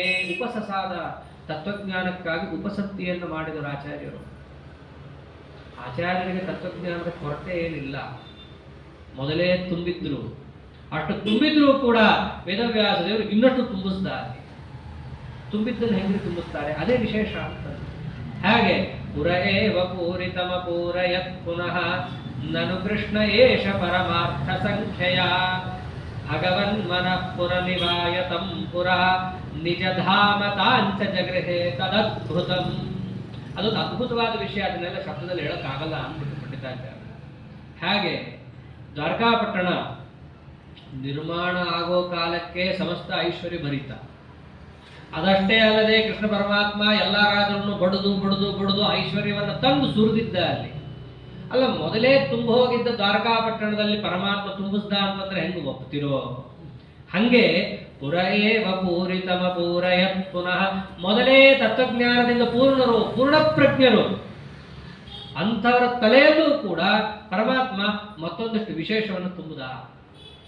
ಹೇಗೆ ಅಂದ್ರೆ ಅದು ಅದ್ಭುತ. ಅದು ಅಷ್ಟೇ. ದ್ವಾರಕಾಪಟ್ಟಣ ಇದ್ದಂಗೆ ಆಚಾರ್ಯರು, ಅವರಲ್ಲಿ ಪರಮಾತ್ಮ ಎಲ್ಲವನ್ನು ತುಂಬಿದ್ದಾನೆ. ಏನೇನು ಪಾಠ ಓದಿದ್ರು ಆಚಾರ್ಯರಲ್ಲಿ ಮೊದಲೇ ಎಲ್ಲ ಗೊತ್ತಿದ್ದರೂ ಕೂಡ ವೇದವ್ಯಾಸ ದೇವರ ಬಾಯಿಂದ ಆ ಅವತಾರದಲ್ಲೇನೆ ಕಿವಿಯಾರೆ ಕೇಳಿದ ಅಂಶವನ್ನು ಕಥನ ಮಾಡ್ತಾ ಇದ್ದಾರೆ. ಏನು ಓದಿದ್ರು? ಇತಿಹಾಸ ಸುಂದರ ಪುರಾಣ ಸೂತ್ರ ಸತ್ ಪ್ರಿಯ ಪಂಚರಾತ್ರ ನಿಜ ಭಾವ ಸಂಯುತಂ ಅಶೃಣೋದ್ ಅನಂತ ಹೃದನಂತ ತೋಚಿರ ಪರಮಾರ್ಥಮಪ್ಯಗಣಿತಾಗಮಾವದೇ. ರಾಮಾಯಣ ಮಹಾಭಾರತ ಇತಿಹಾಸ ಓದಿದ್ದಾರೆ. ಅದರಂತೆ 18 ಪುರಾಣಗಳು ಏನು ವೇದವ್ಯಾಸ ದೇವರು ಬರೆದಿದ್ದಾರೋ ಅದನ್ನು ಓದಿದ್ದಾರೆ. ಅದರಂತೆ ಬ್ರಹ್ಮಸೂತ್ರಗಳನ್ನು ಏನು ವೇದಾರ್ಥ ನಿರ್ಣಯಕ್ಕಾಗಿ ವೇದವ್ಯಾಸ ದೇವರು ಮಾಡಿಕೊಟ್ಟಿದ್ದಾರೋ ಆ ಬ್ರಹ್ಮಸೂತ್ರವನ್ನು ಕಿವಿಯಾರೆ ಕೇಳಿದ್ದಾರಲ್ಲಿ. ಪಂಚರಾತ್ರವನ್ನು ಕೇಳಿದ್ದಾರೆ. ಸಮಸ್ತ ವೇದಶಾಸ್ತ್ರಗಳಲ್ಲಿ ವೇದವ್ಯಾಸ ದೇವರನ್ನು ಕೇಳಿದ್ದಾರೆ. ಅದಕ್ಕೇನೆ ಶೇಷಚಂದ್ರಿಕಾಚಾರ್ಯರು ಶೇಷಚಂದ್ರಿಕಾದಲ್ಲಿ ಒಂದು ಮಾತು ಅಂತಾರೆ, ನೀವು ಏನು ಭಾಷ್ಯವನ್ನು ಬರೆದಿದ್ದೀರಿ, ನೀವು ಯಾರು ಸೂತ್ರಕಾರರ ಅಭಿಪ್ರಾಯವನ್ನು ತಿಳ್ಕೊಂಡು ಬರೆದಿಲ್ಲ. ಯಾಕೆಂದ್ರೆ ನೀವು ಯಾರು ಸೂತ್ರಕಾರರಿಂದ ಒಂದು ಅಕ್ಷರ ಕೇಳಿಲ್ಲ. ನೀವೆಲ್ಲ ಭಾಷ್ಯ ಬರೆದಿದ್ದೀರಿ, ಇಲ್ಲ ಅಂತ ಅನ್ನಲ್ಲ ನಾನು. ಆದ್ರೆ ನೀವೆಲ್ಲ ಬರೆದಿದ್ದವರು ಸೂತ್ರಕಾರರ ಅಭಿಪ್ರಾಯ ಬರೆದಿದ್ದೀರಾ ಅನ್ನೋದಕ್ಕೆ ಏನು ಗ್ಯಾರಂಟಿ? ನೀವು ಹೋಗಿ ಅವ್ರ ಹತ್ರ ಪಾಠ ಕೇಳಿದ್ದೀರಾ? ಇಲ್ಲ. ಆದ್ರೆ ನಮ್ಮ ಆಚಾರ್ಯ ಯಾರು? ಅವರಿಂದ ನೇರ ಪಾಠ ಕೇಳಿಕೊಂಡು ಬಂದು ಸೂತ್ರದ ಹೃದಯವನ್ನು ಬರೆದಿದ್ದಾರೆ. ಶೇಷಚಂದ್ರಿಕಾಚಾರ್ಯ ಮಾತಂತಾರೆ, ಅಸ್ಮಾಕಂ ಆಚಾರ್ಯಾಸ್ತು ಸಾಕ್ಷಾತ್ ವೇದವ್ಯಾಸಾನಾಂ ಶಿಷ್ಯಾಃ. ಅದನ್ನೇ ಅಂತಾರೆ, ವಿಶೇಷತೋ ಮೇ ಪರಮಾಖ್ಯ ವಿದ್ಯಾ ವ್ಯಾಖ್ಯಾಂ ಕರೋಮ್ಯನ್ ಪಿಚಾಹಮೇವ. ಅವರನ್ನೋದು ಅದೇನೆ, ತಮೇವ ಶಾಸ್ತ್ರ ಪ್ರಭವಂ ಪ್ರಣಮ್ಯ ಜಗದ್ಗುರುಣಾಂ ಗುರುಮಂಜಸೈವ ವಿಶೇಷತೋ ಮೇ ಪರಮಾಖ್ಯ ವಿದ್ಯಾ ವ್ಯಾಖ್ಯಾಂ ಕರೋಮ್ಯನ್ ಪಿಚಾಹಮೇವ. ಅವನು ಜಗದ್ಗುರುಗಳಿಗೆ ಗುರು ಅಷ್ಟೇ ಅಲ್ಲ, ವಿಶೇಷತೋ ಮೇ ಗುರುಂ, ವಿಶೇಷತಃ ನನಗವನು ಗುರು. ಯಾಕೆ? ಇತಿಹಾಸ ಸುಂದರ ಪುರಾಣ ಸೂತ್ರ ಸತ್ಪ್ರಿಯ ಪಂಚರಾತ್ರ ನಿಜ ಭಾವ ಸಂಯುತಂ, ಎಲ್ಲವನ್ನ ಪಾಠ ಹೇಳಿದ್ದಾನೆ ಅಂತ ಗುರು. ಒಂದರ್ಥದಲ್ಲಿ ನಮಗೆ ವೇದವ್ಯಾಸ ದೇವರು ಗುರುಗಳೇ. ನಿತ್ಯ ನಾವು ಹೇಳ್ತೀವಿ ಶ್ರೀ ಗುರುಭ್ಯೋ ನಮಃ, ಶ್ರೀ ಪರಮ ಗುರುಭ್ಯೋ ನಮಃ, ಶ್ರೀಮದ್ ಆನಂದ ತೀರ್ಥ ಭಗವತ್ಪಾದಾಚಾರ್ಯ ಗುರುಭ್ಯೋ ನಮಃ, ಆಮೇಲೆ ವೇದವ್ಯಾಸಾಯ ನಮಃ. ನಾವು ಹೇಳ್ತೀವಿ ಗುರುಗಳು ಅಂತ. ನಮಗೆ ಹೆಂಗೆ ವೇದವ್ಯಾಸ ದೇವರ ಗುರುಗಳು ಹಂಗೆ ಆಚಾರ್ಯರಿಗೆ ಗುರುಗಳಲ್ಲ. ಅದಕ್ಕೆ ಆಚಾರ್ಯರಂದ್ರು, ನನಗೆ ಹೆಂಗ ಅವ್ರ ಗುರು? ವಿಶೇಷತೋಮೇ ಗುರು ಅಂದ್ರು. ನನಗವನು ವಿಶೇಷವಾಗಿ ಗುರು ಅಂದ್ರೇನು? ಸಾಕ್ಷಾತ್ ಪಾಠ ಹೇಳಿಸ್ಕೊಂಡಿದ್ದೀನಪ್ಪ, ಅದಕ್ಕೆ ನನ್ನ ಗುರು ಅಂತಂದ್ರು. ಅದರಲ್ಲೂ ಅಲ್ಲಿ ಬೇರೆಯವರು ಪಾಠ ಹೇಳಿಸ್ಕೊಂಡಿದ್ರು. ಹಂಗೆ ನೀವಾ? ಅಲ್ಲ, ವಿಶೇಷತೋಮೇ ಗುರು. ಅವರಿಗೆಲ್ಲರಿಗೂ ಕೂಡ ಶೇಷ ಸ್ವಲ್ಪ ಪಾಠ ಹೇಳಿದ್ದಾರೆ, ನನಗೆ ವಿಶೇಷವಾಗಿ ಪಾಠ ಹೇಳಿದ್ದಾರೆ ಅವರು. ಈಗ ಆಚಾರ್ಯರಲ್ಲೆಲ್ಲವನ್ನ ಕೇಳಿದ್ರು. ಕೇಳಿದ ಮೇಲೆ ವೇದವ್ಯಾಸ ದೇವರು ಏನು ಮಾಡ್ತಾರೆ? ಧರ್ಮನಾರಾಯಣ ಅವನನ್ನು ನೋಡ್ಕೊಂಡು ಬರೋಣ ಅಂತ ಹೇಳಿ ಆಚಾರ್ಯರನ್ನು ಕರ್ಕೊಂಡು ಅಲ್ಲಿಂದ ಬದರಿಯಲ್ಲೇ ಇನ್ನೊಂದು ಆಶ್ರಮ, ತಮಪಶ್ಯದಾಶ್ರಮವರೇ ಪ್ರಭೂತದೀಹಿ ಜ್ವಲನಂ ಜ್ವಲಂತಮಿವ ಧೂಮವರ್ಜಿತಂ ಪರವಲ್ಕಲಾ ಕಲಿತ ಮೌಂಜಿಲೇಖನಂ ವಿಲಸ ಜಟಾವಲಯ ಮಾದಿಪುರುಷಂ. ವೇದವ್ಯಾಸ ದೇವರು ಆಚಾರ್ಯರನ್ನು ಕರ್ಕೊಂಡು ಅಲ್ಲಿಂದ ಇನ್ನೊಂದು ಆಶ್ರಮಕ್ಕೆ ಹೋಗಿದ್ದಾರೆ. ಅಲ್ಲಿದ್ದಂತಹದ್ದು ಇನ್ನೊಂದು ಭಗವದ್ ರೂಪ, ಋಷಿ ರೂಪದಲ್ಲಿ ಕೂತಿದ್ದಾನೆ. ಹೆಂಗ್ ಕಾಣಿಸ್ತಿದ್ದಾನೆ ಅಂತಂದ್ರೆ ಹೊಗೆಯೇ ಇಲ್ಲದಂತಹ ಬೆಂಕಿ ಜಾಜ್ವಲ್ಯಮಾನವಾಗಿ ಉರಿತಾ ಇದ್ರೆ ಕಾಣಿಸ್ಬೇಕು, ಹಾಗೆ ಕಾಣಿಸ್ತಾ ಇದ್ದಾನೆ ಭಗವಂತ. ಅದೇನೇ ಧರ್ಮನಾರಾಯಣ ರೂಪ. ಆ ಧರ್ಮನಾರಾಯಣ ರೂಪ ಈ ನರನಾರಾಯಣ ರೂಪ ಅಂತಾರಲ್ಲ, ತಪಶ್ಚರ್ಯೆಯಲ್ಲಿದ್ದು ಜಗತ್ತಿಗೆ ತಪಸ್ಸನ್ನು ಮಾಡೋದು ಹೇಗೆ ಅಂತ ತೋರಿಸಿಕೊಟ್ಟಂತಹ ರೂಪ ಇದೆಯಲ್ಲ, ಆ ರೂಪದ ಹತ್ರ ಕರ್ಕೊಂಡು ಹೋಗ್ತಾರೆ. ಆಚಾರ್ಯನಿಗೆ ಪರಮಾನಂದ. ಒಂದು ಭಗವದ್ ರೂಪವನ್ನು ನೋಡೇನೆ ಆನಂದ ಆಗೋಗಿತ್ತು. ಎದುರುಗಡೆ ಇನ್ನೊಂದು ಭಗವದ್ ರೂಪವನ್ನು ನೋಡುತ್ತಿರ್ಲಿಕ್ಕೇನೆ ಆಚಾರ್ಯರ ಕಣ್ಣು ಮೊದಲೇ ಅರಳಿತ್ತು.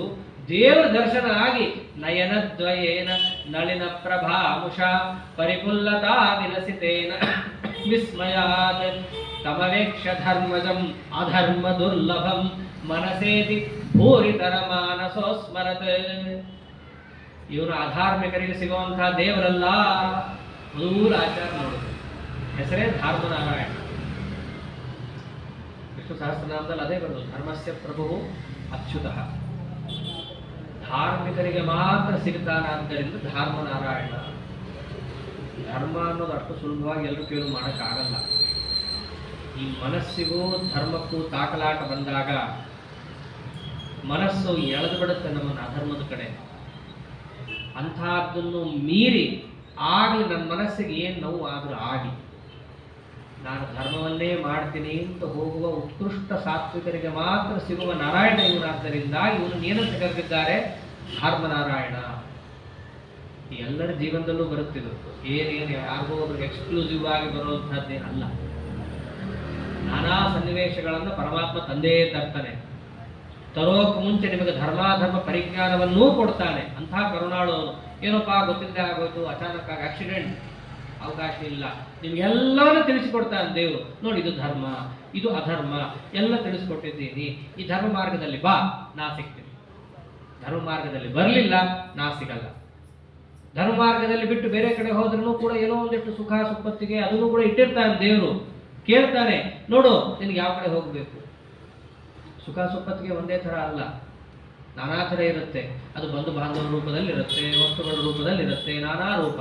ಅಯ್ಯೋ, ನಾ ಈ ಧರ್ಮ ಕಾರ್ಯ ಮಾಡಿದ್ರೆ ಏನೋ ನಮ್ಮ ಮನೆಯವರಲ್ಲಿ ಯಾರೋ ಬೇಜಾರು ಮಾಡ್ಕೊಂಡ್ಬಿಡ್ತಾರೆ, ಹಿಂಗೆ ಮಾಡೋದು, ಹೀಗೂ ಇರುತ್ತೆ.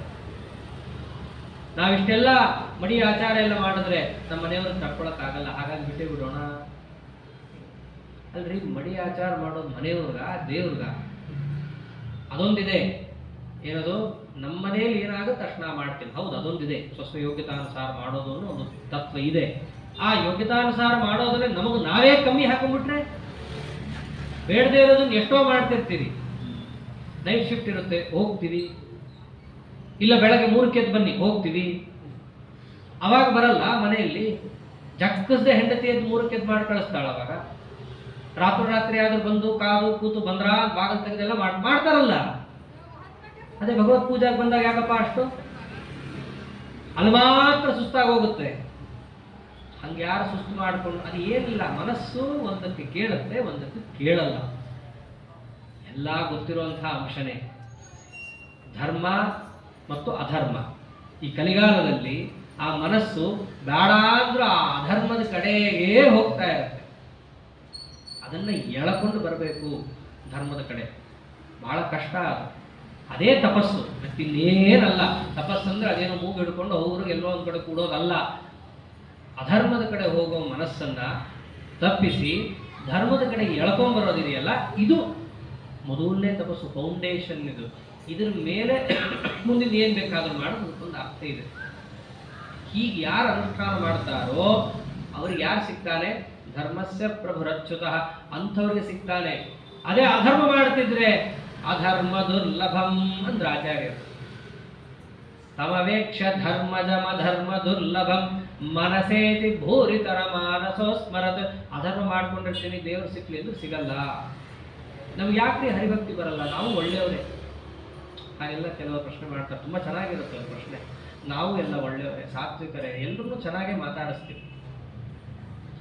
ನಮಗೆ ಯಾಕೆ ದೇವರು ಕಾಣಿಸಲ್ಲ? ಸುಲಭ ಯಾಕಿಲ್ಲ? ಯಾಕೆ ಸುಲಭ ಇಲ್ಲ ಅಂದ್ರೆ ಈ ಧರ್ಮದಲ್ಲಿ ಇಲ್ಲ ಅಷ್ಟೇ. ಚೆನ್ನಾಗಿ ಮಾತಾಡಿಸೋದನ್ನ ಧರ್ಮ ಅಂತ ಹೇಳಿಲ್ಲ. ಹೌದು, ಅದೊಂದು ಸಾಧು ಭಾಷಣ ಅಂತಿದೆ. ಅದು ಯಾವಾಗ ಧರ್ಮ? ಮನಸ್ಸು ಅಧರ್ಮಕ್ಕೆ ಹೋಗದೆ ಧರ್ಮಕ್ಕೆ ಮಾತ್ರ ಅಟ್ಯಾಚ್ ಆಗಿ ಮುಂದಿಂದ ಏನು ಮಾಡ್ತೀವೋ ಅದು ಧರ್ಮ ಅಂತ ಕನ್ಸಿಡರ್ ಮಾಡುತ್ತಾರೆ. ಹಾಗಾಗಿ ಮೂಲ ತಳಹದಿಯೇ ಧರ್ಮ ಇರೋದಿಲ್ಲ. ಏನು ವರ್ಣಾಶ್ರಮ ಧರ್ಮ, ಭಾಗವತ ಧರ್ಮಗಳು ಅಂತೇನಿದ್ದಾವೆ ಅದಕ್ಕೆ ಮನಸ್ಸು ಹೋಗಿರ್ಬೇಕು. ಇದನ್ನೇ ರಾಮಾವತಾರ ಮುಂತಾದವುಗಳಲ್ಲಿ ಪರಮಾತ್ಮ ಮಾಡಿ ತೋರಿಸಿದ್ದು. ಅವನು ಯಾಕ್ರಿ ಹೆಂಡತಿನ ಬಿಡಬೇಕು? ಬಿಡಕ್ಕಾಗೋ ಹೆಂಡತಿನ ಅವಳು ನಿತ್ಯಾವಿಯೋಗಿನಿ. ಅಂಥ ಹೆಂಡತಿ ಜೊತೆಗಿದ್ರು ಜಗತ್ತಿನಲ್ಲಿ ಅಪವಾದ ಎಂಬುದನ್ನು ರಾಜ ಹೊಂದಿರಬಾರ್ದು, ಹೊಂದೋರು ಅಧರ್ಮ. ಆ ಅಪವಾದವನ್ನು ತಪ್ಪಿಸ್ಕೊಳ್ಳಿಕ್ಕೋಸ್ಕರ ಮನಸ್ಸಿಗೆ ಹಿಡಿಸದಂತಹ ಕೆಲಸವನ್ನು ಪರಮಾತ್ಮ ಮಾಡಿ ತೋರಿಸ್ದ. ಇದರಿಂದ ಏನು ತೋರಿಸ್ತಾನೆ? ರಾಮಚಂದ್ರ ದೇವರ ಕಥೆಯನ್ನು ಕೇಳಿದಾಗ ಗೊತ್ತಾಗೋದೇನು? ಧರ್ಮ ಮತ್ತು ಮನಸ್ಸು ಅಂತ ಬಂದಾಗ ಆಯ್ಕೆ ಮಾಡಿಕೊಳ್ಬೇಕಾದಂತಹ ಅಂಶ ಧರ್ಮ. ಈ ಮನಸ್ಸು ಬದಲಾವಣೆ ಆಗ್ತಾ ಇರುತ್ತೆ, ಧರ್ಮ ಯಾವತ್ತೂ ಬದಲಾವಣೆ ಆಗಲ್ಲ. ಅದು ಶಾಶ್ವತ ಸನಾತನವಾಗಿರುತ್ತೆ. ಅದನ್ನು ದೇವರು ತಿಳಿಸಿಕೊಟ್ಟಿರ್ತಾನೆ ಕೂಡ. ನಾವು ಯಾವುದೋ ಅಭಿಮಾನಕ್ಕೆ ವ್ಯಾಮೋಹಕ್ಕೆ ಒಳಗಾಗಿ ನಾವೇ ಅನ್ಕೊಂಡ್ಬಿಡ್ತೀವಿ, ಇಷ್ಟು ತಪ್ಪು ಮಾಡಿದ್ರೆ ನಡೆಯುತ್ತೆ, ತಪ್ಪು ಅಂತ ತಾನೇ ಅಂತಿರ್ತಾನೆ. ಅಷ್ಟು ತಪ್ಪು ಮಾಡಿದ್ರೆ ನಡೆಯುತ್ತೆ ಅಂತಲೂ ತಾನೇ ಅನ್ಕೊಳ್ಳೋದು. ಹೀಗೆ ಮಾಡೋದಿದೆಯಲ್ಲ, ಇಂತಹ ಜನರಿಗೆ ಪರಮಾತ್ಮ ಸಿಗಲ್ಲ. ಜಗನ್ನಾಥದಾಸರಂದ್ರು ಸುಲಭನೋ ಹರಿತನ್ನವರ ಅನೆಗಳಿಗೆ ಬಿಟ್ಟಗಲನೋ. ಯಾರಿಗೆ ಸುಲಭ? ಧಾರ್ಮಿಕರಿಗೆ ಸುಲಭ. ಅಧಾರ್ಮಿಕರಿಗೆ ಅಧರ್ಮ ದುರ್ಲಭಂ ಮನಸೇತಿ ಭೂರಿತರ ಮಾನಸೋತ್ಪಲದ. ಇಂಥ ಅಧಾರ್ಮಿಕರಿಗೆ ಪರಮಾತ್ಮ ಕಿಂಚಿತ್ತೂ ಹತ್ರ ಆಗಲ್ಲ. ಇವನು ಎಷ್ಟೆಷ್ಟು ಅಧರ್ಮ ಮಾಡ್ತಾನೋ ಅಷ್ಟಷ್ಟು ತಾನೇ ದೇವರಿಂದ ದೂರ ಹೋದಂಗೆ ಅಷ್ಟೇ, ಮತ್ತಿನ್ನೇನಲ್ಲ. ಹೀಗೆ ಆ ನಾರಾಯಣ ದೇವರನ್ನು ನೋಡುತ್ತಿರ್ಲಿಕ್ಕೇನೆ ಧರ್ಮನಾರಾಯಣ ಎಂಥ ಭಗವಂತ ಸ್ವಾಮಿ ನೀನು ಅಂತ ಹೇಳಿ ಎಲ್ಲಾ ಚಿಂತನೆಗಳು ಸಾಮಾನ್ಯರಿಗೇನೆ ವೆಂಕಟೇಶ್ವರ ಸ್ತೋತ್ರ ದಬ ದಬ ದಬ ದಬ ಬಾಯಲ್ಲಿ ಬರುತ್ತೆ. ಅಂಥ ಅದು ಪೂರ್ಣ ಪ್ರಜ್ಞರು. ಎಲ್ಲಾ ಚಿಂತನೆಯು ಏಕಕಾಲಕ್ಕೆ ಈ ವಾಲ್ಕೆನೋ ಚಿಮ್ಮುತ್ತೆ ಅಂತಾರಲ್ಲ, ಆಗ ಅವ್ರ ಮನಸ್ಸಿನಿಂದ ಚಿಮ್ಮುತ್ತಾ ಇದೆ. ಯಾರು 14 ಲೋಕದ ಒಡೆಯನೋ ಅವನೇ ನನ್ನ ಎದುರಿಗೆ ಕಾಣಿಸ್ತಾ ಇದ್ದಾನೆ. ಅಷ್ಟೇ ಅಲ್ಲ, ಯಾರು ಸತ್ವಗುಣ ರಜೋಗುಣ ತಮೋಗುಣ ಅಂತಿದ್ದಂಥ ಅದನ್ನ ವಿಕಾರ ಹೊಂದಿಸಿ ಮಹತ್ತತ್ವಾದಿಗಳನ್ನು ತಂದು ಅದರಂತೆ 24 ತತ್ವ ತಂದು ಅಖಂಡ ಭೂಮಂಡಲವನ್ನು ನಿರ್ಮಾಣ ಮಾಡಿ ಆ ಭೂಮಂಡಲದಲ್ಲಿ ನನಗೂ ಒಂದು ಶರೀರ ಕೊಟ್ಟು ತನ್ನೆದುರಿಗೆ ತಾನೇ ನಿಲ್ಲಿಸಿಕೊಂಡು ತನ್ನೆದುರಿಗೆ ತಾನೇ ತನ್ನ ಸ್ತೋತ್ರವನ್ನು ಮಾಡಿಸ್ಕೊಳ್ಳುವಂತ ಮಹಾಪ್ರಭು ಇವನೇ. ಆಚಾರ್ಯ ಚಿಂತನೆ ಆಗಿದೆ. ಹೀಗೆ ಯಾವಾಗ ಆ ವೇದವ್ಯಾಸ ರೂಪ ಧರ್ಮನಾರಾಯಣ ರೂಪ ಎರಡನ್ನೂ ನೋಡ್ತಾ ಇದ್ದಾರೋ ಅವ್ರ ತಲೆಗೆ ಬಂದಿದ್ದಿದೆ. ಅಗಣೀಯ ಸದ್ಗುಣಗಣೋ ವಿದೂಷಣ ಸ್ವವಶಾಖಿಲೋಪ್ಯನುಪಚಾರತ ಸ್ವಯಂ ಶ್ರುತಿ ಕೀರ್ತನ ಪ್ರಣತಿಭಿರ್ವಿಮುಕ್ತಯೇ ಸ್ವಜನಸ್ಯ ಯಾತ್ಯಯಮನೇಕ ರೂಪತಾಂ. ಅಷ್ಟು ಸರ್ವಸಮರ್ಥನಾದ ಪರಮಾತ್ಮ ಅಷ್ಟು ರೂಪ ಯಾಕೆ ತಗೊಂಡ? ತಾಕತ್ತಿದ್ರೆ ಒಂದೇ ರೂಪದಲ್ಲಿ ಎಲ್ಲ ಮಾಡ್ಬೋದಿತ್ತಲ್ಲ. ಆಚಾರ ಅಂದ್ರೆ ಅವಶ್ಯ ಮಾಡ್ಬೋದಿತ್ತು. ಒಂದೇ ಒಂದು ರೂಪದಲ್ಲೂ ಕೂಡ ಪರಮಾತ್ಮ ಎಲ್ಲಾ ಕೆಲಸ ಮಾಡಬಲ್ಲ. ಆದ್ರೆ ಯಾಕೆ ತಗೊಂಡ ಅನೇಕ ರೂಪವನ್ನ? ಸ್ವಜನಸ್ಯ ಯಾತ್ಯಯಮನೇಕ ರೂಪತಾಂ ಸ್ಮೃತಿ ಕೀರ್ತನ ಪ್ರಣತಿಭಿರ್ವಿಮುಕ್ತಯೇ. ತನ್ನ ಭಕ್ತರಿಗೋಸ್ಕರ ತಗೊಂಡ.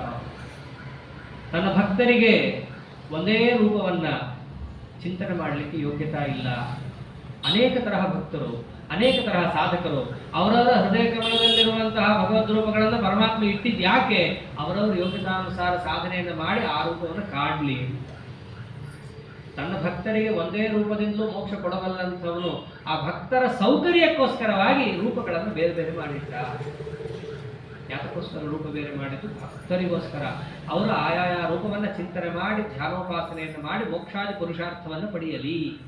ಅವರಿಗೋಸ್ಕರ ಅನೇಕ ರೂಪವನ್ನು ಮಾಡಿಟ್ಟಿದ್ದಾನೆ. ಯಾವುದ ಅನೇಕ ರೂಪಗಳು ಅಂತ ಬಂದಾಗ ಪುಂಖಾನುಪುಂಖವಾಗಿ ಅವರ ಮನಸ್ಸಿನಲ್ಲಿ ಬರುತ್ತೆ.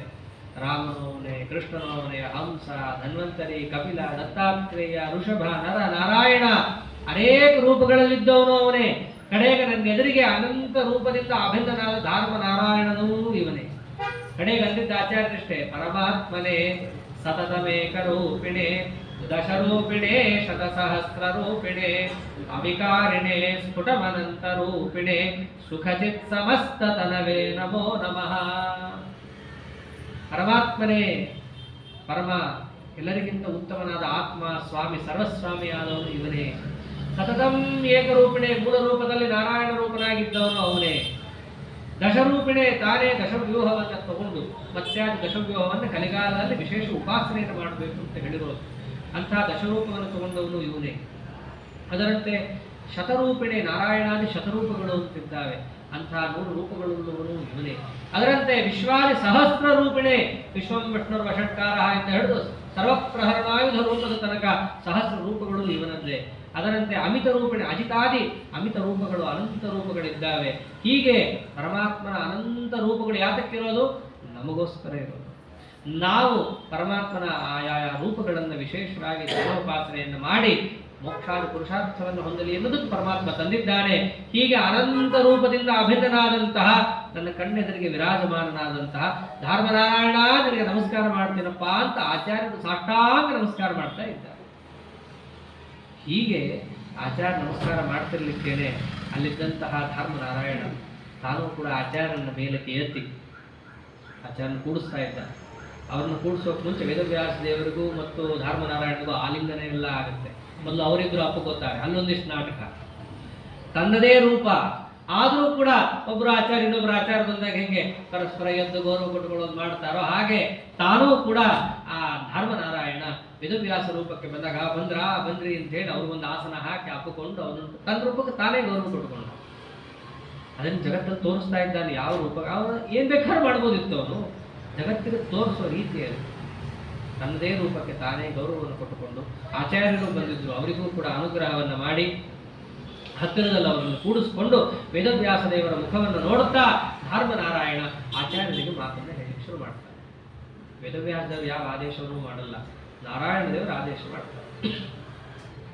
ಅದನ್ನು ಹೇಳುವಾಗ ಅಂತಾರೆ ಶೃಣುದೇವ ಕಾರ್ಯಂ ಅವಧಾರ್ಯ ಧೈರ್ಯವಾನ್ ಮಧುದೀರ್ಯಮಾಣಮಿದಮಾರ್ಯ ಸಮ್ಮತಂ ಭವಿತಾನ್ಯ ದುಷ್ಕರತರಂ ವಿಧಾಯ ಯತ್ತರಣಂ ತವಾವತರಣಂ ಮಹಾಫಲಂ. ನೀನು ಇಲ್ಲಿ ತರದು ಯಾಕೆ ಬಂದಿದ್ದೆ ನನಗೆ ಗೊತ್ತು.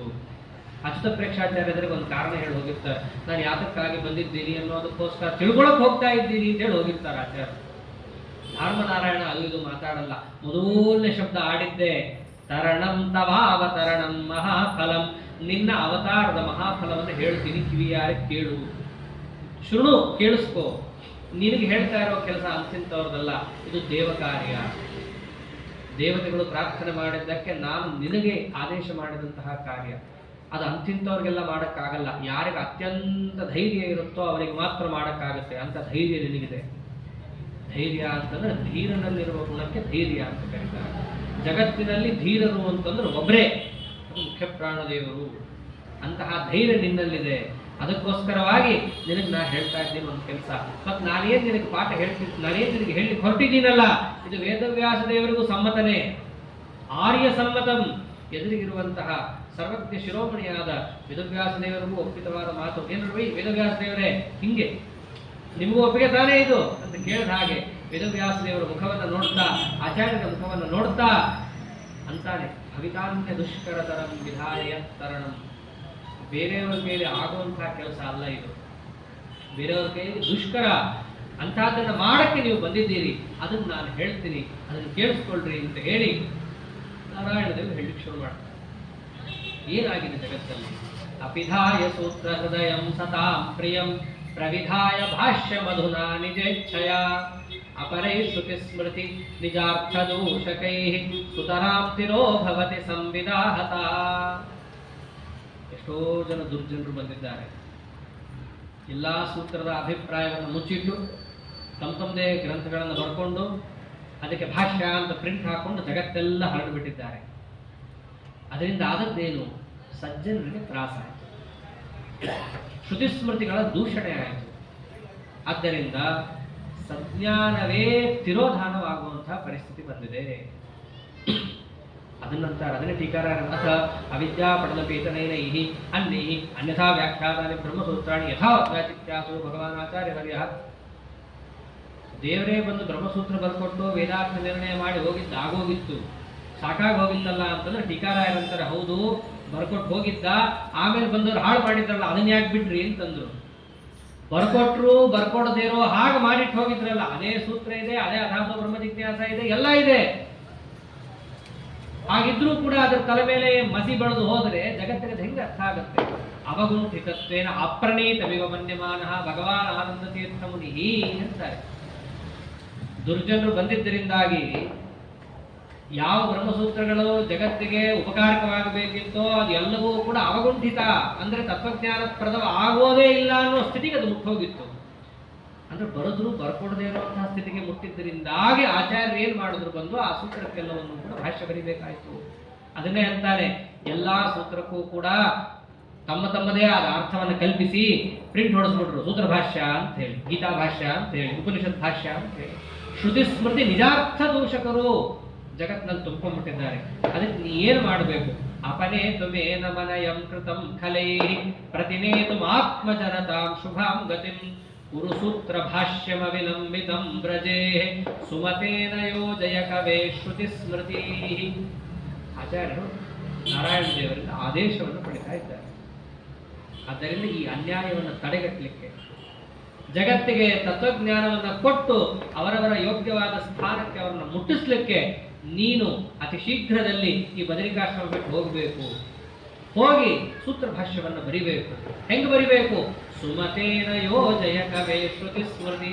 ಈ ವೇದವ್ಯಾಸ ದೇವರಿಗೆ ಸಮ್ಮತವಾದಂತಹ ರೀತಿ ಏನಿದೆ ಅದನ್ನು ತಿಳಿಸ್ತಾ, ಅದಕ್ಕೆ ಶ್ರುತಿ ಸ್ಮೃತಿಗಳನ್ನು ಯೋಜಿಸ್ತಾ ಸೂತ್ರ ಭಾಷ್ಯವನ್ನು ನೀವು ಬರಿಬೇಕು. ಅದಕ್ಕೆ ಆಚಾರ್ಯರ ಭಾಷ್ಯ ಹೇಗಿದೆ? ಆಚಾರ್ಯರ ಮಾತು ಬಹಳ ಕಡಿಮೆ, ಶ್ರುತಿ ಸ್ಮೃತಿ ಯೋಜನೆಯೇ ಜಾಸ್ತಿ. ಯಾಕೆ? ನಾರಾಯಣ ದೇವರು ಹಾಗೆ ಆದೇಶ ಮಾಡಿದ್ದವರು, ಹೀಗೆ ನೀವು ಭಾಷ್ಯ ಬರಿಬೇಕು ಅಂತ. ಹೀಗೆ ನಾರಾಯಣ ದೇವರು ಹೇಳಿದ್ದು ಇಷ್ಟೇನೆ. ಎಲ್ಲರೂ ಕೂಡ ಸೂತ್ರ ಅಭಿಪ್ರಾಯ ಹಾಳು ಮಾಡಿದ್ದಾರೆ, ಸೂತ್ರ ಭಾಷ್ಯ ಹೋಗಿ ಬರಿ. ಸ್ವಲ್ಪ ಮಾತು ಹೇಳೋದು ಸುಲಭ ಅಂತೀವಲ್ಲ, ಎಲ್ಲ ಎಲೆಗಳನ್ನು ತೆಗೆದು ಗೋಮ ಹಚ್ಚಿಬಿಡ್ರಿ ಅಂತ.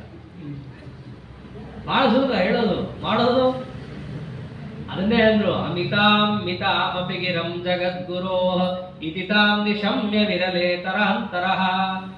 ಹೇಳಲಿಕ್ಕೆ ಸ್ವಲ್ಪ ಶಬ್ದ, ಆಗಬೇಕಾಗಿರೋ ಕೆಲಸ ದೊಡ್ಡದು. ಅಮಿತಾಂ ಮಿತಾಮಪಿ ಗಿರಂ ಜಗದ್ಗುರು. ಸೂತ್ರ ಭಾಷೆ ಬರೀ ಬಹಳ ಸಣ್ಣದು, ಎರಡೇ ಶಬ್ದ, ಆದರೆ ಅದರ ಅರ್ಥ ಬಹಳ ದೊಡ್ಡದು. ಅದನ್ನು ಗ್ರಹಿಸಿದ್ರು ಆಚಾರ್ಯರು. ಆದರೆ ಆಚಾರ್ಯರ ಸೂತ್ರ ಭಾಷೆ ಬರೆಯೋದಕ್ಕಿಂತ ಕಷ್ಟ ಆಗಿದ್ದು ಯಾವುದು? ವಿರಹಾಕ್ಷಮ ಖಲು ಚರಾಚರೇಶಯೋ. ಸೂತ್ರ ಭಾಷೆ ಬರೆಯೋದೇನು ಅವ್ರಿಗೇನು ಕಷ್ಟ ಅಲ್ಲ, ಆದರೆ ಪರಮಾತ್ಮನನ್ನು ಬಿಟ್ಟು ಹೋಗುವುದಲ್ಲ ಅದು ಕಷ್ಟ ಆಯ್ತು. ಇಲ್ಲಿಂದ ಮೊದಲು ಹೋಗು, ಆಮೇಲೆ ಸೂತ್ರ ಭಾಷೆ ಬರಿ ಅಂದಿದ್ದು.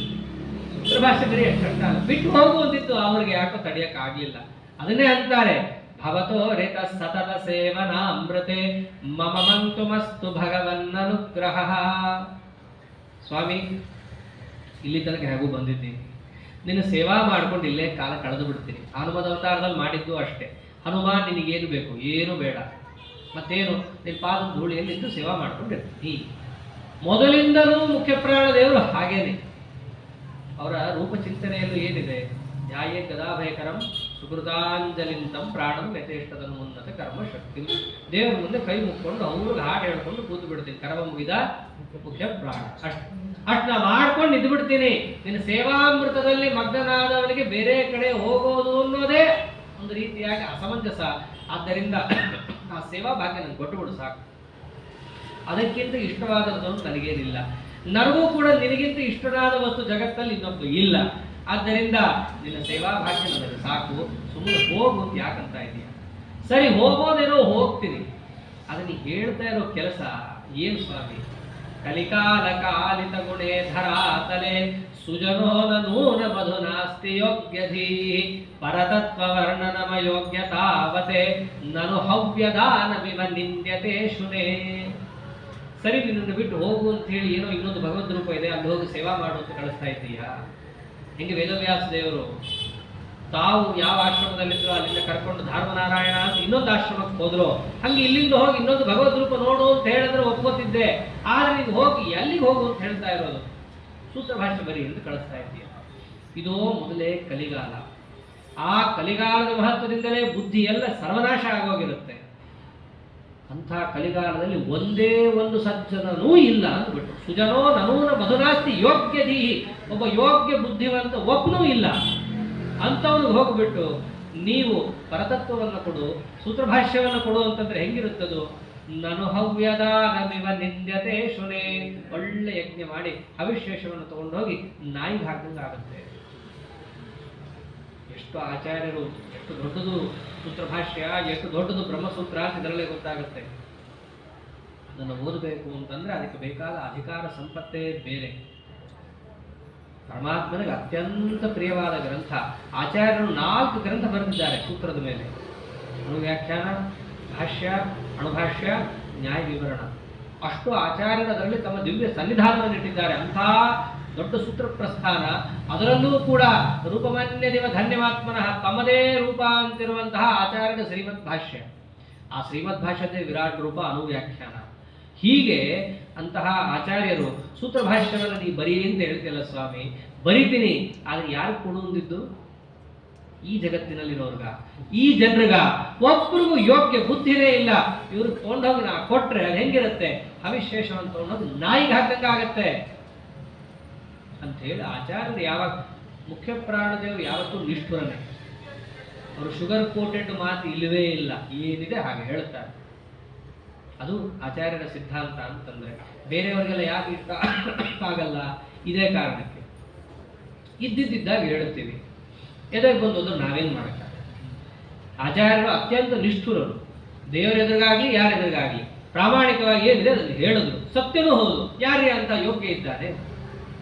ಭಾಷ್ಯದಲ್ಲಿ ಆಚಾರ್ಯರೇ ಯಾರು ಈ ಗ್ರಂಥಕ್ಕೆ ಅಧಿಕಾರಿಗಳು? ಅಧಿಕಾರಷ್ಟೋಕ್ತೋ ಭಾಗವತ ತಂತ್ರೇ ಅಂತ ಆಚಾರ್ಯರೇ ಬರೀತಾರೆ. ಮಂದ ಮಧ್ಯೋತ್ತಮ ಮತ್ತೆ ತ್ರಿವಿಧಾಧಿಕಾರಿಣ, 3 ಥರ ಅಧಿಕಾರಿಗಳು, ಮಂದ ಮಧ್ಯ ಉತ್ತಮ ಅಂತ. ಎಲ್ಲೂ ನಾವು ಸೇರಲ್ಲ. ಹೀಗಿದೆ ನಮ್ಮ ಹಣೆಬಾರ. ಭಾಷ್ಯದಲ್ಲಿ ಬರೆದು ಇಟ್ಟಿದ್ದಾರೆ ಆಚಾರ್ಯರು. ಹೀಗೆ ಇವ್ರಿಗೆ ಹೋಗಿ ನಾನು ಭಾಷ್ಯ ಹೇಳು ಅಂತಂದ್ರೆ ಹೇಗೆ ಸ್ವಾಮಿ ಅಂತ ನಿಷ್ಠುರವಾಗಿ ದೇವರ ಎದುರಿಗೆ ಆಡಿದಾಗ ಅವನು ಪರಮದಯಾಳು, ಕ್ಷಮಾ ಸಮುದ್ರ, ಅವನು ಬಿಡಬೇಕಲ್ಲ, ಅವನಂಥ ಕರುಣಾ ಸಮುದ್ರ. ಹೀಗೆ ಯಾವಾಗ ಮುಖ್ಯಪ್ರಾಣ ದೇವರು ಮಧುರಾಯರು ಹೇಳ್ತಿದ್ದಾರೋ ದೇವರು ಅಂತಾನೆ, ಭುವಿ ಸಂತಿ ಸೌಮ್ಯ ಪುರುಷ ಗುಣೋಚಿತಾಹ. ಇಲ್ಲಪ್ಪ, ಕೆಲವರು ಇದ್ದಾರೆ, ಕೆಲವು ಸೌಮ್ಯರಿದ್ದಾರೆ, ಸ್ವಲ್ಪ ಭಕ್ತಿವಂತರು, ಜ್ಞಾನವಂತರು. ಈ ನೀನು ಅನ್ಕೊಂಡಷ್ಟಿಲ್ಲ. ಹೌದು, ಸ್ವಲ್ಪ ಇದ್ದಾರೆ. ಎಲ್ಲಿ ಸ್ವಾಮಿ? ಕಲಿಗಾಲದಿಂದ ಅದೆಲ್ಲ ಮುಚ್ಚೋಗಿದೆಯಲ್ಲ. ಜ್ಞಾನ ಭಕ್ತಿ ಇದೆ, ಇದ್ದಿದ್ದು ಯಾರಿಗೆ ಕಾಣಬೇಕು? ಅವಾಗಂತಾರೆ ವೇದವ್ಯಾಸ ದೇವರು, ವಿಮಲಾನ್ ಮಣಿ ನಿವ ಗುಣೋಚ್ಛಿತಾನ್ ಇಮಾನ್ ದಯಯಾ ವಿಶೋಧಯ ವಿಶುದ್ಧ ಗೋಗಣೈ. ಅವರ ಜ್ಞಾನ ಅನ್ನೋದೊಂದು ಮಣಿ, ಭಕ್ತಿ ಅನ್ನೋದೆಲ್ಲ ಮಣಿಗಳು. ನಮ್ಮೊಳಗಿರುವಂತಹ ರತ್ನ ಅಂದ್ರೆ ಬೇರೆ ಏನಲ್ಲ. ನಾವು ಏನೇನೋ ರತ್ನಧಾರ ಅಂತ ಕಲ್ಲು ಹಾಕೋತೀವಿ, ಅದೆಲ್ಲ ನಿಜವಾದ ರತ್ನ. ನಿಜವಾದ ರತ್ನದ ಹಾರ ಯಾವುದು ಅಂದ್ರೆ ಜ್ಞಾನ, ಭಕ್ತಿ, ವೈರಾಗ್ಯ, ಶಮನವಾದಿ ಸಂಪತ್ತು. ಇವೇ ನಿಜವಾದ ಮುತ್ತಿನ ಹಾರ, ರತ್ನದ ಹಾರ. ಎಲ್ಲ ಜೀವರಲ್ಲಿ ಆ ರತ್ನಗಳು ಹೌದು ಕಲಿಗಾಲದಿಂದಾಗಿ ಎಲ್ಲ ಕೆಸರಲ್ಲಿ ಮುಚ್ಚೋಗಿದೆ. ಅದನ್ನು ತೊಳಿಬೇಕು ನೀನು. ಯಾವುದರಿಂದ ತೊಳಿಲಿ? ದಯಯಾ ವಿಶೋಧಯ ವಿಶುದ್ಧವೋ ಗಡೈಹಿ. ನಿನ್ನ ಮಾತು ಅನ್ನೋದೇ ಒಳ್ಳೆ ನೀರು. ಅದನ್ನು ಹಾಕೋದಷ್ಟೇ ಅಲ್ಲ, ದಯಾ ಅನ್ನೋದು ಅದಕ್ಕೆ ಸೇರ್ಬೇಕು. ಬರೀ ನೀರಿಂದ ಹೋಗಲ್ಲ, ಕೆಲವೊಮ್ಮೆ ಸವಿನೂ ಹಾಕಿ ತಿಕ್ಕಬೇಕಾಗುತ್ತೆ. ಬರೀ ಕೈಗೆ ಜಿಡ್ಡಾಗಿತ್ತು ಅಂತಂದ್ರೆ ಎಷ್ಟೇ ನೀರು ಸುರ್ಕೊಂಡ್ರು ಹಾಗೇ ಇರುತ್ತೆ. ಅದೇ ಒಂದು ಸೀಗೆ ಪುಡಿನೋ ಮತ್ತೊಂದು ಹಾಕ್ಕೊಂಡಾಗ ಏನಾಗುತ್ತೆ? ಜಿಡ್ಡು ಹೋಗುತ್ತೆ. ಹಂಗೆ ಈ ಎಲ್ಲ ಜ್ಞಾನ ಭಕ್ತಿಗಳ ಮೇಲೆ ಎಲ್ಲ ಕೂತ್ಬಿಟ್ಟಿವೆ ಕಲೆ. ನೀವೇನು ಮಾಡ್ರಿ, ನಿಮ್ಮ ಮಾತು ಅನ್ನೋದನ್ನ ಅದ್ರ ಮೇಲೆ ಹಾಕಿ, ಅದರ ಜೊತೆಗೆ ನಿಮ್ಮ ದಯಾ ಅನ್ನೋದು ಇರಲಿ. ಎಷ್ಟು ಅವಶ್ಯಕ ಮುಖ್ಯ ಪ್ರಾಣದೇವರ ದಯಾ ಅಂತ ಗೊತ್ತಾಗುತ್ತೆ. ಅದೇ ಆಚಾರ್ಯರ ವಾಕ್ಯಗಳು ನಮ್ಮ ಎದುರಿಗಿದೆ. ತತ್ವಜ್ಞಾನ ನಮ್ಗೆ ಬರ್ತಾ ಇಲ್ಲ, ಹರಿಭಕ್ತಿ ಬರ್ತಾ ಇಲ್ಲ, ಗುರುಭಕ್ತಿ ಬರ್ತಾ ಇಲ್ಲ. ಯಾಕೆ ಬರ್ತಿಲ್ಲ? ಅವರ ದಯಾ ನಮ್ಮ ಮೇಲೆ ಇಲ್ಲ. ಅವರ ದಯಾ ನಮ್ಮ ಮೇಲೆ ಆದಾಗ ಮಾತ್ರ ನಮ್ಮ ತತ್ವಜ್ಞಾನಕ್ಕೆ ಒಂದು ಹೊಳಪು ಸಿಗುತ್ತೆ. ಆ ತತ್ವಜ್ಞಾನದ ಮೇಲಿರೋ ಹೊಳೆ ದೂರ ಹೋಗುತ್ತೆ. ಅದು ದೂರ ಹೋಗಬೇಕು ಅಂತಂದ್ರೆ ಅವರ ದಯಾ ಬೇಕು. ಅದು ಬೇಕು ಅಂದ್ರೆ ಒಂದು ಬಾರಿ ಸ್ಮರಣೆ ಸಾಲದೆ, ನಿತ್ಯ ಅವರು ಸ್ಮರಣೆ ಮಾಡೋದೇನೆ ಅದಕ್ಕಿರುವಂತಹ ಉಪಾಯ. ಹೀಗೆ ವೇದವ್ಯಾಸ ದೇವರು ಅಂತಾರೆ, ನೋಡ್ರಿ, ನೀವು ಭಾಷ್ಯ ಅಂತ ಬರೀತೀರಲ್ಲ, ನಿಮ್ಮ ವಾಕ್ಯ ಅಷ್ಟೇ ಅವರ ತತ್ವಜ್ಞಾನಕ್ಕೆ ಸಾಲದು, ಮತ್ತೆ ನಿಮ್ಮ ದಯಾನೂ ಅದರ ಮೇಲೆ ಸೇರಿಸ್ರಿ. ದಯಯಾ ವಿಶೋಧಯ ವಿಶುದ್ಧ ಗೋಗಣೈ. ಅಲ್ಲ ಸ್ವಾಮಿ, ನಾ ಹೇಳೋದೇನೋ ಹೇಳ್ತೀನಿ, ಆಗಬೇಕಲ್ಲ. ಕರೆಕ್ಟಾಗಿ ಕೇಳಿದ್ರು ಅವರು. ನಾನೇನೋ ದಯಾ ತೋರಿಸ್ತೀನಿ. ಎಷ್ಟೋ ಬಾರಿ ಗುರುಗಳು ದಯಾ ತೋರಿಸ್ತಾರೆ, ಶಿಷ್ಯ ಹೋಗ್ಲಿಸಿದ್ದು ಏನು ಮಾಡೋದು? ಎಲ್ಲ ಹೇಳ್ತಾರೆ, ಗಟ್ಟಿಸಿ ಹೇಳ್ತಾರೆ, ಪ್ರೀತಿ ಸುರಿದು ಬಿಡ್ತಾರೆ ಅವನ ತಲೆ ಮೇಲೆ, ಅವನು ಮಾತ್ರ ಹಾಗೆ ಉಳಿದು ಬಿಡ್ತಾರೆ. ಹಿಂಗಾಗಬಾರ್ದಲ್ಲ. ಅವರನ್ನೂ ಆ ಪರಿವರ್ತನೆ ಆಗಬೇಕಲ್ಲ. ಆಗುತ್ತಾ? ಅದು ವೇದವ್ಯಾಸದೇವರು ವರ ಕೊಡ್ತಾರೆ. ತವ ಕೀರ್ತಿರಾರ್ತಿಮತಿ ಮಾತ್ರ ಮಾನಯೇ ಅಶುಭಾನ್ ಪ್ರಭಾಕರ ವಿಭೇವ ಕೌಶಿಕಾನ್ ಕಮಲಾಕರಾನಿವ ಶುಭಾನ್ ಪ್ರಬೋದಯೇ ಪರಮಾಗ್ರಯ ಮಮ ವಿಶೇಷತೋ ರಿಷಂ. ನನ್ನ ಇಚ್ಛಾ ಇದೆ, ನನ್ನ ಆಜ್ಞೆ ಇದೆ. ಏನದು? ನಿನ್ನ ಕೀರ್ತಿಯನ್ನು ಅವನೇನಾದರೂ ತನ್ನ ಮನಸ್ಸಿನಲ್ಲಿಟ್ಟುಕೊಂಡ್ರೆ ಅವನಿಗೆ ನಿನ್ನ ದಯಾ ಹತ್ತಿ ನಿನ್ನ ವಾಕ್ಯಗಳಿಂದ ಅವನಿಗೆ ತತ್ವಜ್ಞಾನ ಬರಲಿ. ಅಷ್ಟೇ ಅಲ್ಲ, ನಿನ್ನ ಕೀರ್ತಿಯಿಂದ ಜಗತ್ತಲ್ಲಿ ಆಗಬೇಕಾದ ಕೆಲಸ ಇನ್ನೊಂದಿದೆ. ಏನು ಅಂತಂದ್ರೆ ದುರ್ಜನರ ಹೊಟ್ಟೆಗೆ ಬೆಂಕಿ ಬೀಳು. ತವ ಕೀರ್ತಿರಾರ್ತಿ ಮತಿಮಾತ್ರ ಮಾನಯೇ ಅಶುಭಾನ್ ಪ್ರಭಾಕರ ವಿಭೇವ ಕೌಶಿಕಾನ್. ಹೇಗೆ ಸೂರ್ಯನ ಪ್ರಭಾ ಬಂತು ಅಂದ್ರೆ ಗೂಬೆಗಳೆಲ್ಲವೂ ಕೂಡ ಯಾಕಾರ ಬಂತೋ ಇದು ಅಂತ ಅನ್ಕೊಂಡು ತಾವು ಹೇಗೆ ಬೈಕೋತಾವೋ ಹಾಗೆ ನಿನ್ನ ಕೀರ್ತಿ ಸೂರ್ಯನಂತೆ ಎಲ್ಲ ಕಡೆ ಹರಡಲಿ. ಈ ಗೂಬೆಗಳಂತೆ ಇದ್ದವರೆಲ್ಲರೂ ಕೂಡ ಬೈಕೊಳ್ಳಿ, ಆ ದುಃಖ ಅವರಿಗೆ ಉಂಟಾಗಲಿ. ನಿನ್ನ ಕೀರ್ತಿಯಿಂದ ಅವರಿಗೆ ಅಂತ ದುಃಖ ಉಂಟಾದರೆ ಸಜ್ಜನರಿಗೆ ಅದೇ ಸೂರ್ಯನ ಕಿರಣದಂತೆ ಬಂದಂತಹ ನಿನ್ನ ಮಾತಿನಿಂದಾಗಿ ತತ್ವಜ್ಞಾನ ಎಂಬ ಕಮಲದ ವಿಕಾಸ ಆಗಲಿ. ಕಮಲಾಕರ ನಿವ ಶುಭಾನ್ ಪ್ರಬೋಧಯೇ. ನಿನ್ನ ಕೀರ್ತಿ ಜಗತ್ತಲ್ಲಿ ಹರಡೋದ್ರಿಂದ ಆ ಕೀರ್ತಿಯನ್ನು ನಿಮ್ಮ ಮನಸ್ಸಿನಲ್ಲಿ ಸಜ್ಜನರು ತಮ್ಮ ತಮ್ಮ ಮನಸ್ಸಿನಲ್ಲಿ ಅನುಸಂಧಾನ ಮಾಡಿಕೊಳ್ಳೋದ್ರಿಂದ ಅವರಿಗೆ ನಿನ್ನ ದಯಾ ಒದಗಿ, ನಿನ್ನ ವಾಕ್ಯಗಳು ಒದಗಿ ತತ್ವಜ್ಞಾನ ಎಂಬುದು ಅರಳಲಿ. ಅದಕ್ಕೆ ಅಂದಿದ್ದು ಪಂಡಿತಾಚಾರ್ಯರು ಆಚಾರ್ಯನ ಸ್ತೋತ್ರ ಮಾಡೋದು ಬಿಟ್ಟು ಆಚಾರ್ಯನ ಕೀರ್ತಿಯನ್ನು ಸ್ತೋತ್ರ ಮಾಡೋದು. ಮಧ್ವಸ್ಯ ಕೀರ್ತಿ ದಿನನಾಥ ದಿಕ್ತಿಂ. ಆಚಾರ್ಯನ ಕೀರ್ತಿ ನಮ್ಮಲ್ಲಿ ಬಂದರೆ ಸಾಕು, ನಮಗೆ ತತ್ವಜ್ಞಾನದ ಸ್ಫುರಣ ಆಗುತ್ತೆ, ಕಮಲದಂತೆ ತತ್ವಜ್ಞಾನ ಅರಳುತ್ತೆ. ಪಂಡಿತಾಚಾರ್ಯ ಮಧ್ವರಾಯರಿಗೆ ನಮಸ್ಕಾರ ಮಾಡ್ಬೋದಿತ್ತು. ಶ್ರೀ ಪ್ರಾಣನಾಥಾಯ ನಮಸ್ಕರೋಮಿ, ನಾರಾಯಣಾಯ ಅಖಿಲ ಕಾರಣಾಯ ಮಾಡ್ದಂಗೆ ಅವ್ರಿಗೆ ಮಧ್ವಾಯ ನಮಸ್ಕರೋಮಿ ಅಂತ ಏನೇನು ಕಷ್ಟ 16 ಸರ್ಗ ಬರೆದವ್ರಿಗೆ ಮಧುರಾಯರಿಗೆ ನಮಸ್ಕಾರ ಹಾಕ್ತೀನಿ ಅಂತ ಹೇಳೋದು ಏನು ಕಷ್ಟ ಇರಲಿಲ್ಲ. ಆದ್ರೆ ಅವರು ವಿಶೇಷವಾಗಿ ಒತ್ತಿ ಕೀರ್ತಿಗೆ ನಮಸ್ಕಾರ ಮಾಡುತ್ತಾರೆ. ಯಾಕೆಂದ್ರೆ ಆ ಕೀರ್ತಿಗೆ ಪರಮಾತ್ಮ ವರ ಕೊಟ್ಟಿದ್ದಾರೆ. ನಿನ್ನ ಕೀರ್ತಿ ಜಗತ್ತಲ್ಲಿ ಹರಡಿ ಅವರಿಗೆ ಆ ಕೀರ್ತಿ ತಾಗಿ, ಅವರ ಮನಸ್ಸಿಗೆ ಆಚಾರ್ಯರ ದಯಾ ತಾಗಿ, ಆಚಾರ್ಯರ ವಾಕ್ಯಗಳು ತಾಗಿ ತತ್ವಜ್ಞಾನ ಅರಳಬೇಕು. ದೇವರ ವರ ಇದೆ, ಅದಕ್ಕೆ ಕೀರ್ತಿಯನ್ನು ಸ್ತೋತ್ರ ಮಾಡಿದ್ರು ಪಂಡಿತಾಚಾರ್ಯರು. ಹೀಗೆ ಪರಮಾತ್ಮ ವಿಶೇಷವಾಗಿ ವರ ಕೊಟ್ಟಿದ್ದನ್ನ ಕೇಳಿಸಿಕೊಂಡಂತಹ ಆಚಾರ್ಯರು ದೇವರು ಹೇಳಿದ್ಮೇಲೆ ಇನ್ನೇನು, ಮೊದಲೇ ಕೈ ಮುಗಿದಿದ್ದವರು ದೇವರು ಹೇಳಿದ್ಮೇಲಂತೂ ವಿಶೇಷ ಆದೇಶ ಮೌಲಿಮಣಿ ಉಜ್ವಲ ವರ್ಣವೇನ ಅದನ್ನೇ ಧರಿಸಿದಂತಹ ಆಚಾರ್ಯರು. ಇತಿಸಾ ಮಹೀಧರ ಮುಖಾಗ್ನಿಸ್ಮೃತ ಜಗತಾಂ ಸುಖಾಯ ವಿಶದಾ ಸರಸ್ವತಿ ದ್ವಿಜರಾಜಗೋ ವಿಷಯತಾತಿ ಪೂರಿತಂ ಪ್ರವಿವೇಶ ಮಧ್ವ ಮೃದು ಬುದ್ಧಿವಾರಿಧಿಂ. ಆಚಾರ್ಯರಲ್ಲಿ ಆ ನಾರಾಯಣ ದೇವರ ಮಾತು, ವೇದವ್ಯಾಸ ದೇವರ ಮಾತು ಹೇಗಿತ್ತು ಅಂದ್ರೆ ಸರಸ್ವತಿ ನದಿ ಸಮುದ್ರಕ್ಕೆ ಮುಟ್ಟದ ಹಾಗಿತ್ತು, ಗಂಗಾ ನದಿ ಸಮುದ್ರಕ್ಕೆ ಮುಟ್ಟದ ಹಾಗಿತ್ತು. ಹೇಗೆ ಆಚಾರ್ಯರು ಅಂದ್ರೆ ಪೂರ್ಣಪ್ರಜ್ಞರು, ಜ್ಞಾನ ಸಮುದ್ರ ಅಂತವರ ತಲೆಗೆ ಪರಮಾತ್ಮನ ಮಾತು ಬಂದು ಮುಟ್ಟಿತ್ತಲ್ಲ, ಅತ್ಯದ್ಭುತ ಅದು ಅಂತ ವರ್ಣಿಸ್ತಾ ಕಡೆಗೆ ಆಚಾರ್ಯರು ನೋಡಿದ್ರು, ವೇದವ್ಯಾಸ ದೇವರ ಮುಖವನ್ನು ನೋಡಿದ್ರು, ನಾರಾಯಣ ದೇವರ ಮುಖವನ್ನು ನೋಡಿದ್ರು. ನೋಡಿ ಮತಮಿತ್ಯ ವೇತ್ಯ ಮಹಿತಂ ಮಹತೋ ಅಭಿಧಾಯ ಬಾಢಮಿತಿ ಧೀರಮತಿ ಅನಯೋರ್ನಿಯೋಗಮಧಿರೋಪಿತವಾನ್ ಸ್ವಶಿರಸ್ಯ ನನ್ಯಸುವಹಂ ಪ್ರಣಮನ್. ಯಾವಾಗ ನಾರಾಯಣ ದೇವರಿಗೆ ಆದೇಶ ಮಾಡಿದ್ದಾನೋ ತಕ್ಷಣವೇ ಬಾಢಂ ಅಂದಿತ್ತು. ಬಾಢಂ ಅಂತಂದ್ರೆ ಸಂಸ್ಕೃತದಲ್ಲಿ ಹಾಗೆ ಆಗಲಿ, ಅನ್ಕಂಡೀಷನಲಿ ಒಪ್ಪುಕೊಳ್ಳೋದು, ಹಾಗೆ ಆಗಲಿ ಸಂಸ್ಕೃತದಲ್ಲಿ ಬಾಢಂ ಹಾಗೆ ಆಗಲಿ ಅಂತ ಹೇಳಿ ಆ ಪರಮಾತ್ಮನ ಆದೇಶ ಎಂಥದ್ದು, ಅನನ್ಯ ಸುವಹಂ, ಬೇರೆಯವ್ರ ಕೈಯಿಂದಲೂ ಹೊತ್ತುಕೊಂಡು ಮಾಡ್ಲಿಕ್ಕೆ ಆಗದೇ ಇರುವಂತಹದ್ದನ್ನ ತಲೆ ಮೇಲೆ ಭಕ್ತಿಯಿಂದ ಹೊತ್ತುಕೊಂಡು ಆ ತಲೆ ಮೇಲೆ ಹೊತ್ತುಕೊಂಡ ಭಾರ ಇತ್ತಲ್ಲ, ಅದರಿಂದಾಗಿ ಪ್ರಣಮನ್ ನಮಸ್ಕಾರ ಹಾಕ್ತಾ ಇದ್ದಾರೆ ನಾರಾಯಣ ರೂಪಕ್ಕೂ ಮತ್ತು ವ್ಯಾಸ ರೂಪಕ್ಕೂ. ಹೀಗೆ ನಮಸ್ಕಾರವನ್ನು ಮಾಡಿದವರೇನೆ ಅಲ್ಲಿ ಹೇಗೆ ಮಾಡಿಸ್ತಾ ಇದ್ರು 3 ಜನ ಅಂತಂದ್ರೆ ಆಮ್ನಾಯಾ ತ್ರಯ ಇವ ತತ್ವಬೋಧಕಾಸ್ತೆ ಪಾಪಘ್ನಾಸ್ತ್ರಯ ಇವ ಪಾವಕ ಪ್ರಜಾನಾಂ ಲೋಕಾವಾ ಸಕಲ ಭೃತಸ್ತ್ರಯೋತ್ರ ರೇಜು ಸಾನಂದಾ ಮುನಿಸುತ ಧರ್ಮ ಸೋನು ಮಧ್ವಾಹ. ಅಲ್ಲಿ ಮುಖ್ಯ ಪ್ರಾಣ ದೇವರು ನಾರಾಯಣ ದೇವರ 2 ರೂಪ, ವೇದವ್ಯಾಸ ರೂಪ, ಧರ್ಮ ನಾರಾಯಣ ರೂಪ. ಹಾಗೆ ಆನಂದ ತೀರ್ಥ ಭಗವತ್ಪಾದಾಚಾರ್ಯ ಹೇಗೆ ಕಾಣಿಸ್ತಿದ್ರು ಅಂತಂದ್ರೆ 3 ವೇದಗಳು ಹೇಗೆ ಕಾಣಿಸ್ಬೇಕೋ ಹಾಗೆ, 3 ಅಗ್ನಿಗಳು ಹೇಗೆ ಕಾಣಿಸ್ಬೇಕೋ ಹಾಗೆ ವಿರಾಜಮಾನರಾಗಿದ್ದಂತಹದ್ದು. ಹೀಗೆ ಆ ಆಶ್ರಮದಲ್ಲಿ ನಾರಾಯಣ ದೇವರಿಂದ ಆದೇಶವನ್ನು ಪಡೆದು ಅದಕ್ಕೆ ವೇದವ್ಯಾಸ ದೇವರ ಸಮ್ಮತಿಯನ್ನು ಪಡೆದ ಆಚಾರ್ಯರು ಮುಂದೆ ಆದೇಶವನ್ನು ಯಾವ ರೀತಿಯಾಗಿ ಪಾಲಿಸಿದ್ದಾರೆ ಇತ್ಯಾದಿ ಕಥಾಭಾಗವನ್ನು ನಾಳೆ ದಿವಸ ನೋಡೋಣ ಅಂತ ಹೇಳ್ತಾ ಅತಿ ಯಥಾಮತಿ ಕಥಾಭಿಪ್ರಾಯ ಶ್ರೀಕೃಷ್ಣ ವಸ್ತು ಹರೆಯೇ